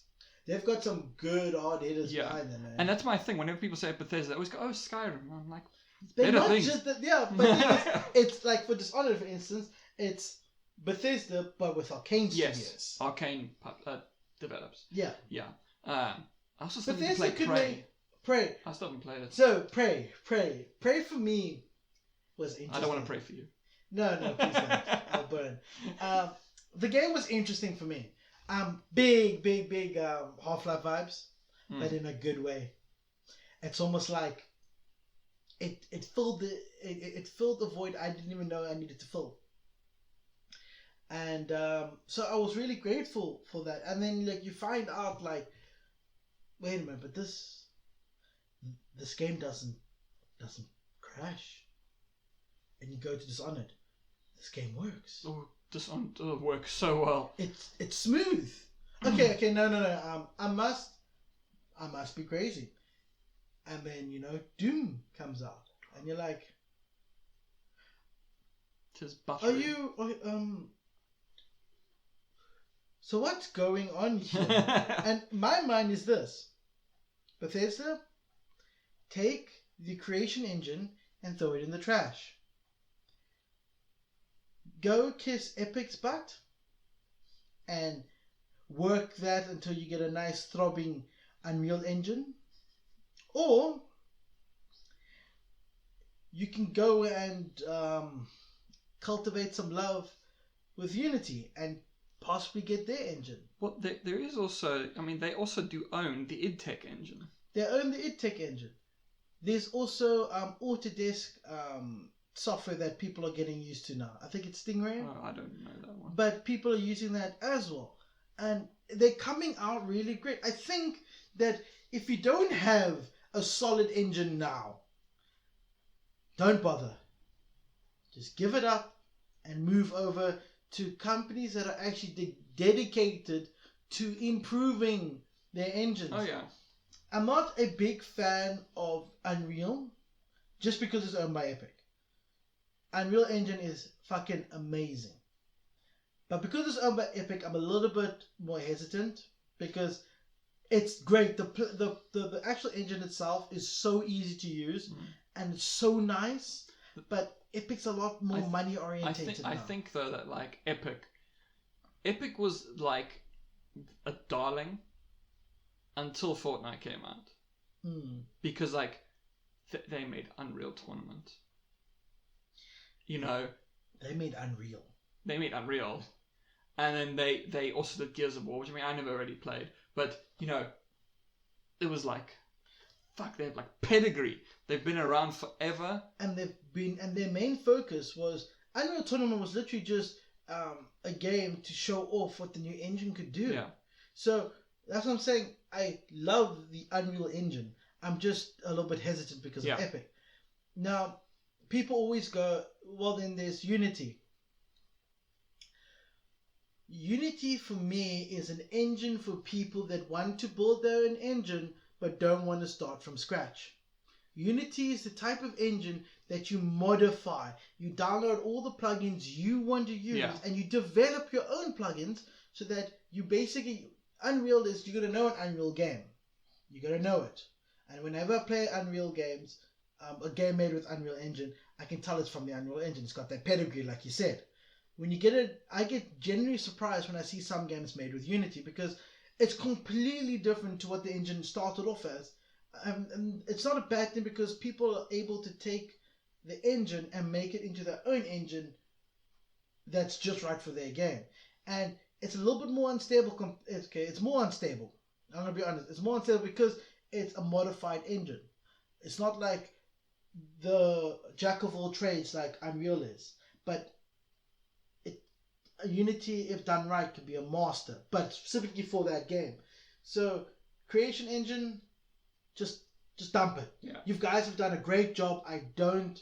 Like, the way you've opened that game up for modding was not... It was first like, oh my god, they're thinking about us. And then we realized, no, it's a necessity. They need people to mod because they simply won't be able to put in the time to fix everything. And now that was cute. Now it's that stage where you're like, give it up. There are so many better options. Sign that deal with Epic. Now you've got Microsoft. Microsoft, like you said, owns a lot of studios. Yeah. At some point, Microsoft is going to come up with, if they haven't already, their own game engine that they're going to try and standardize throughout their studios if need be. I would do that. I would make my own game engine. And then if you don't have a game engine that's solid, like what Arcane uses, Obsidian uses, then here's one for you. Maybe Microsoft can even pay for the Unreal Engine to be used, but just give it up. I think that, well, with Microsoft in charge, they probably will be like, okay, we're making some changes now. They still don't actually technically own it yet. It's like the deal's gone through. Yeah, but they are waiting for... So wait a couple of months, I think, and then we'll see how things go. But yeah, so that was our Google discussion. Google Stadia, But yeah, so pretty much, you know, they fucked up. Yeah, they fucked up big time. I mean, a lot of people lost their jobs. A lot of money was lost. A lot of people were left without resolutions. Like you said, games that are coming out or out don't have any more support. Yeah.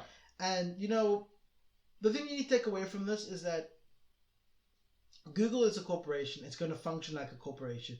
And it's going to do things like a corporation. And one of the main corporation plans or tactics is to plan out, put money into something and have it delivered on time. Without consideration of what actually needs to be done. Because building a house is vastly different to raising a tree. If you want a good game, you have to raise it. You can't build. There's no mathematical formula to building a good game. And you all say yes, there is, but the best example of that is mobile gaming. Mobile gaming has proved that formulative gaming or algorithmic gaming is lucrative. Very, very lucrative. Definitely. But it eventually falls to being repetitive. And it doesn't work. It works for casual gaming, but it doesn't work when you're targeting people that don't game to pass time, but they game as a lifestyle or as a hobby. Then you're in a different ballgame because they're not there for the short, quick game. They're there for the long run. Yeah. They've invested in you for the long run. And if you do not have the heart or the patience, because you have the pockets, Google, but if you don't have the commitment to go through and nurture that, because you got to nurture your fan base, you got to look after it, you got to grow it. You're not putting up, you're not stacking bricks. You're just laying down foundation for a better future. And corporate sees that as a waste of money, because the only time they will get to the money that they want to get to, it's going to be a lot later. If a corporation like this does start, then you just start off with a small studio, unnamed. Not a big fancy project to launch their involvement in the industry. Something small. Have the game studio game, because you're not really wasting a lot of money. 4-man team, 2-man team, sort of super small. Find an indie game developer that you want to back that's okay with taking on your brand, and just roll it and see how they grow. And then they form a big studio, and the studio gets bigger and bigger. And then, when you're big enough, you can fight the big guys. But for now, we've seen now, again with Amazon, it doesn't work when you want to start big in an industry that requires evolution. They require time for people to get used to you. Not everybody jumped onto The Witcher for 1 and 2. But everybody knows Witcher 3. So there may be some duds in the past, but you just got to grow it and keep on doing it until you get it just right. Well, I would say very well said. Thank you. So yeah, I don't really have anything to add to that. I think it was very, very well said. Thank you. We only have one story left. We do? So, this is more on the worrying side of things. Go for the sour note. So, we've spoken before about how the Chinese conglomerate Tencent has slowly but surely invested in various companies, gaining more and more basically power in the industry, and they are actually the biggest game company in the world. Technically, you know, in terms of how much money they have in it. And now we have another contender who's just entered the ring. Now, if you don't know have you ever heard of sovereign wealth funds? Mm-hmm. Okay, so it's basically like money that the country kind of owns, and they invest in things. I might know it, but you know. Yeah. Okay, so yeah, that's pretty much what it is. You know, country has a lot of its own money. It invests in businesses and stuff for its own sake. So one of the biggest sovereign funds in the world is the Saudi Arabia Sovereign Fund, which is technically called the Saudi Public Investment Fund. And now they have invested. So PUF for short. PUF. Yes, PUF. Yeah, PUF. So they've invested $3.3 billion in the industry. They've invested in Activision Blizzard, your favorite company, EA, your other favorite company, and Take-Two. You know Take-Two? Yes. So GTA, basically. So it's invested that much money in it. Basically, this is just... Saudi Arabia has gotten involved in gaming before, but it always kind of doesn't end well sometimes. So, for instance, Riot Games, the guys that make League of Legends. Yes. They were going to have the sponsorship deal with a Saudi Arabian, basically a city fund. They were like doing the city project thing called NEOM. I don't know if it's NEOM or NEOM. So I'm just going to say NEOM. NEOM. And basically, as soon as this happened, as soon as they were like, cool, so we're partnering up with Saudi Arabia to bring a thing, people were like, the the human rights abuses country. That one. First of all, a company is pairing up with a country. Yes. This would be like straight up like the United States being like, we now have a vested financial interest in Naughty Dog Studios. You would just start thinking, what influence? All of a sudden, Naughty Dog games come out and they're strangely sympathetic towards the military. So this is sort of the concern that they might leverage some of their power. The thing with Riot ended up severing its ties. They were like, we don't want this bad publicity. This is actually a bad move. But investment you can't really back out of. You know, they buying shares in your company, you don't get to say no. Yeah. No, so basically, they've just entered into the gaming sphere. Now, this is new, so we don't know what's going to really necessarily happen with it. But it's just one of those things to watch. I'm 50-50 on this one. First of all, Saudi Arabia, I'm not going to comment on any of the politics and the ethics going on there. I'm mainly going to say that their primary source of income is oil. Yeah. Oil's drying up.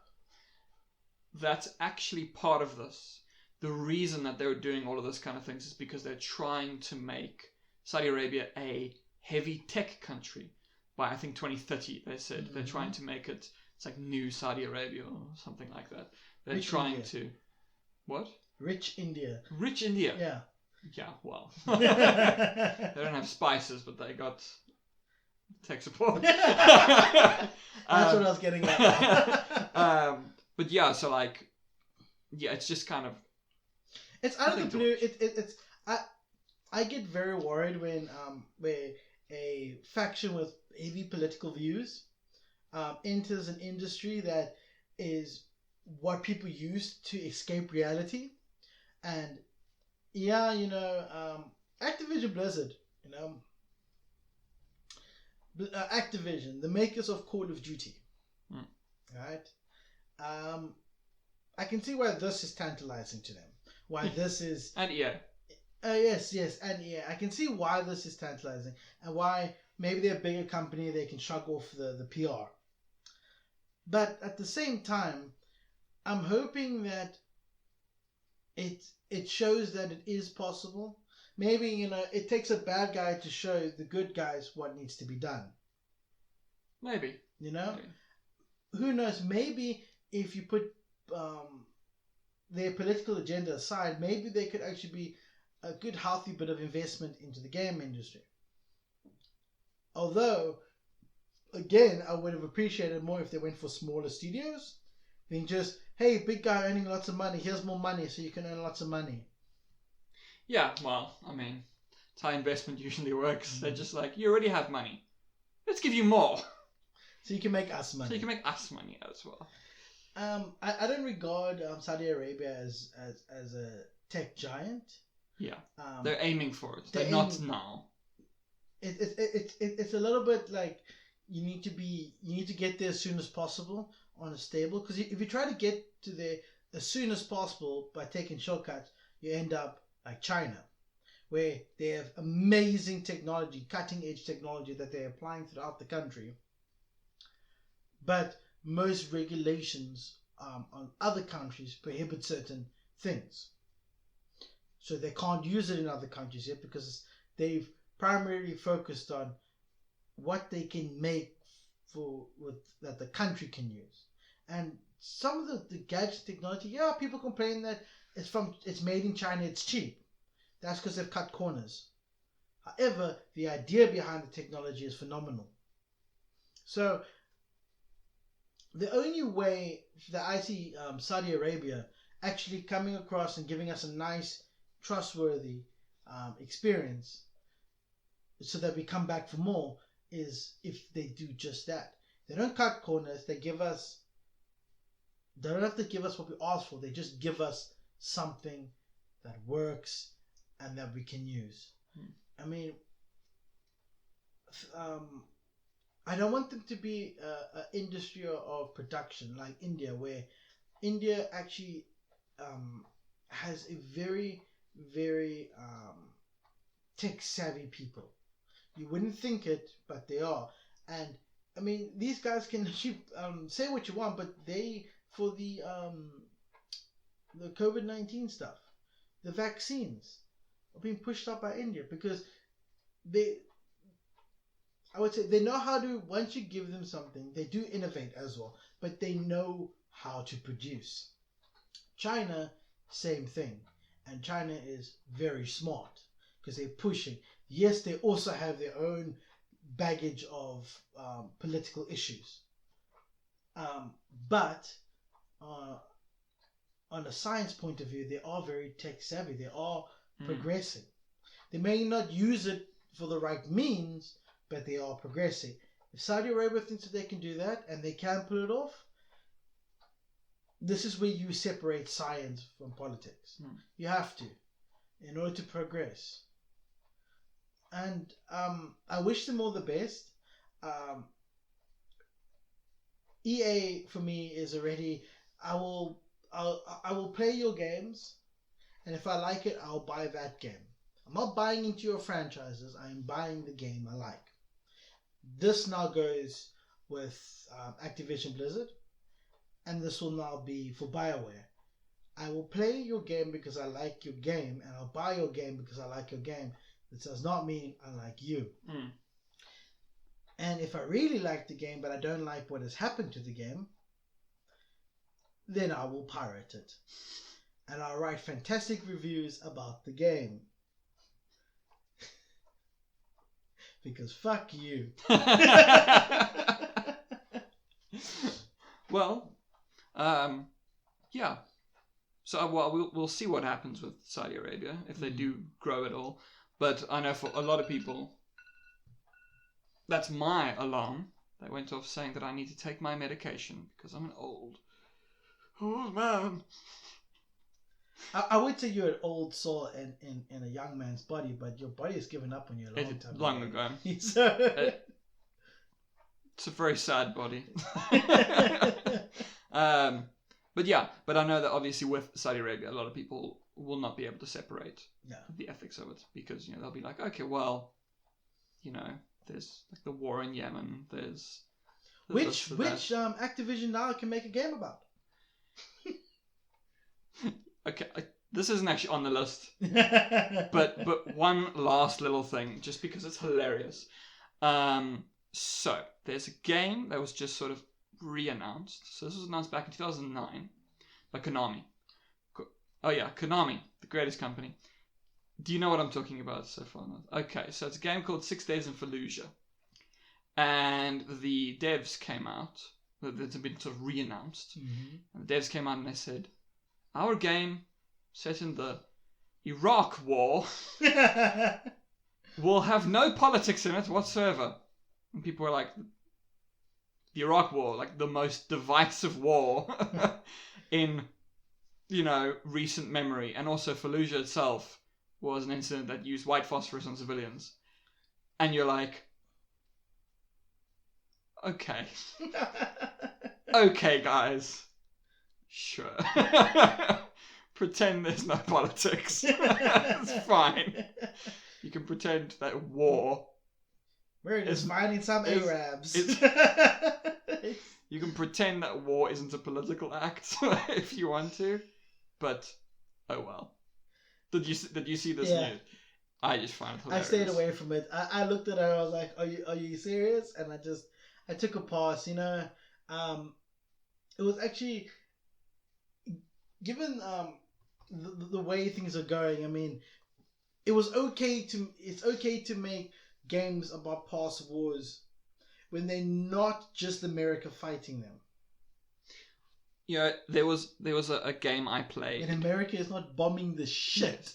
Well, I played a game years ago. I think, if I remember the name correctly, it was set in Vietnam, and I think it was called Conflict Vietnam. Now, if you've ever seen Vietnam War movies, they're kind of always anti-war movies because America was the bad guy in that conflict. And so when they made a game, the Americans are the good guys, obviously. And it was not a good game. And I've never heard anyone mention it before. And I've never seen another Vietnam game. Because people tend to stay away from that I've topic. played that. The one I'm talking about. I've played Viet Cong, which is more of a early. You know how I remember the box. You I never played it. You know how I call them the cardboard box era, where the houses and everything look like they were just cardboard boxes. But now you're in a jungle, and it's it's a very difficult game because it's linear. If you can find the linear path, because you're in the jungle, if you step wrong, you're gonna get hit by one of the many traps. Yeah, that was Conflict Vietnam was like that as well. And then you get to the underground phase, where you're going through the Viet Cong bunkers, and you'll get lost. It's literally dark behind you, dark in front of you, a little bit of view, and out of nowhere, this random dude will show up and try to stab you. It is. You know, maybe that game was ahead of its time, because just hear me out. Because if you're gonna do a Vietnam game, you should try and do something like Spec Ops: The Line. You make it unhappy and miserable, and you're the bad guy. And this sounds like it's a miserable game. No, it's actually it's that heroic. You're that commando that goes in and messes the entire Viet Cong up, so that America can win the objective just to pull out afterwards. Yes, because of politics. Because America doesn't win that war. I've played that, and then I've played another one called Shell Shocked. I also remember the box. Never played it. It gets difficult. Overall, it's got a very Return to Castle or Wolfenstein feel to it. The way they're just there's a little bit more paranormal that's going on there, but okay, with the Viet Cong secretly doing magic. Basically, spoiler alert: at the end, you're fighting zombies. Okay, so that's how America lost the war. So no joke. Okay, nice. So it wasn't because they were incompetent or anything. No. From what I remember, this was a while back. It starts off you're for my favorite, Return to Castle Wolfenstein. Where you're playing a simple shoot.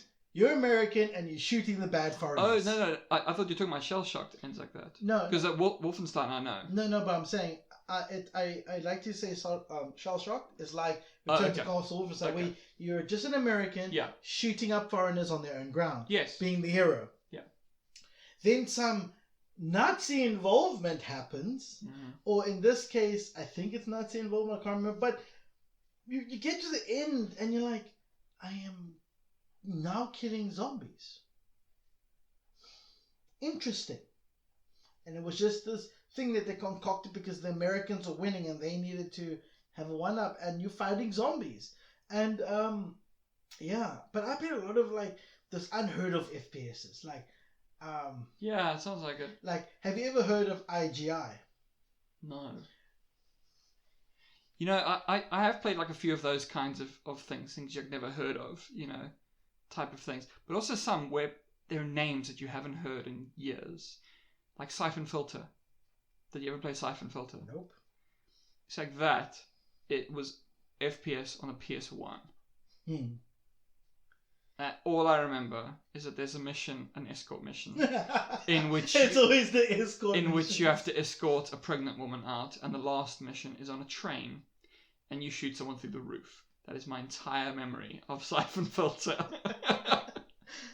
Oh, word. I love because there's also here's the thing. There's games where you and I will remember it, but as soon as it's the slightly older, younger generation, would never have heard of it. Did you ever play Croc? Oh, yeah. Or Croc 2? I have Croc 2 still. See? That's a great game. But it was not as famous as Spyro. So people nowadays have never heard of it. Unless you lived back then. People never know what a Gobi is. That sounds really familiar, but I can't remember It's the little things that Croc protects. Oh, okay. Is that what they're called? Yeah. It's been a long time. It's been a long time. I remember, I don't know if you remember this, but there's a water mission where you have to jump on logs and the logs are going down a river. You remember that? Yes, I do. Yeah. I hated it. But he was a hell of a cute character because he had his own little noises that he made for certain things. This was back in the day when mascot platforms were a thing. And they all just died. And they came back. I still haven't played Banjo-Kazooie, but I want to. No, I'm good. I love them because... Well, you were busy playing PC, and I was playing mascot platformers. I was playing Spyro and Crash Bandicoot, and then Jack and Ratchet and Clank. Man. I was playing Halo and Half-Life and Red Alert and. Okay, well, I was playing Red Alert. I played Half-Life for the first time, I think, only when I was like 15. I don't know when I started playing Half-Life. All I know is that my fondest memories is basically knowing, is having successfully rehearsed every jump, every movement, every turn, every button. No clue what the story was about, but my young mind knew that at this point you go here, you shoot that, you move here, you press that button. I don't know why I was doing it. It was just fun to shoot at things. I understand. It's the American dilemma. I think that's pretty much it. Mm-hmm. This has been great. Yes, it's been great. So should we say ta-ta? Yes, we should. Should we plug things? Do you have anything to plug? I have nothing to plug at the moment, but I might have something coming up a bit later on. I think later he's going to plug a 3-prong plug into a wall. And that's the only plug he has. A 3 what? Or a 2-prong plug. There we go. I said 3-prong. You said plum. I didn't say plong. Okay, maybe I did. But that would have been a slip of my disgusting tongue. So that's what he'll plug later. A charger or something similar. Me, on the other hand, because I'm competent. Videos on my YouTube channel, yes. Which is LC Lupus. New one just came out. It's about Leviticus. I'm very positive about the Bibli. And also a blog called wailingwolf.wordpress.com. There's no /, as I'm aware of. And that one will just be lots of blog things, but it's only going up till the beginning of April, and then I'm done. I'm tired. And other than that, follow me on Twitter at @LC_Lupus, where I talk shit about things. And sometimes I'm mean to people and groups, including a recent one, which okay, this is great. So I follow the Satanic Church on Twitter, and they're great, but they often retweet people who try to attack them and say, that they worship Satan, which they're not, they're atheists. Most people don't know this about the Satanic Church, but it's an atheist organization. They don't worship the devil. And someone said something about, you'll convene with the spirits and stuff. And then someone responded to them and said, I'm a painter, and I used to channel the spirits when I did my oil paintings. And so I retweeted, well, I didn't actually retweet, I copy-pasted it. And then I tweeted it just with the caption, wow. Fascinating. And the guy liked my tweet. The guy whose thing I was making fun of. And I have no idea how he found me. So that was fun. Other than that, I'll just talk shit about things. Like I talked a bit about 6 Days in Fallujah recently. I do believe that you want to start a stream soon. Yes, but I don't know when. But yes, I will at some point be starting a Twitch channel, which should be fun. Hopefully you will play online games, and then you might catch me in the background. Perhaps, but I do know I'm going to try out. I'm going to play Stalker because why not? It'll be funny. Probably Carrion because I think that would be really cool to go through. Also because my girlfriend wants to watch it and she doesn't. She thought it looked cool because you get to eat people, and BPM because it'll just be cool to listen to. Anyway, that's about it, I think, though. So, do you have any farewells to say? Or just farewell? I think just farewell for this time. I think they've heard enough of us. Probably. We are horrible. And we're South Africans. Because that adds on to the negativity of it. It does. But I guess best say, wherever you are, stay safe, keep listening, And don't forget to say fuck you to the game developers you really do not like. Exactly. And play games you enjoy, preferably. If you don't enjoy them, at least be, not so much of a coward that you're willing to actually attack them. Criticize everything. It makes life more fun. And as per usual, I always end off by saying just 2 words to everyone. I love you. It was actually 3 words. I love you. Take care, everybody. You have to have a license to be stabbed.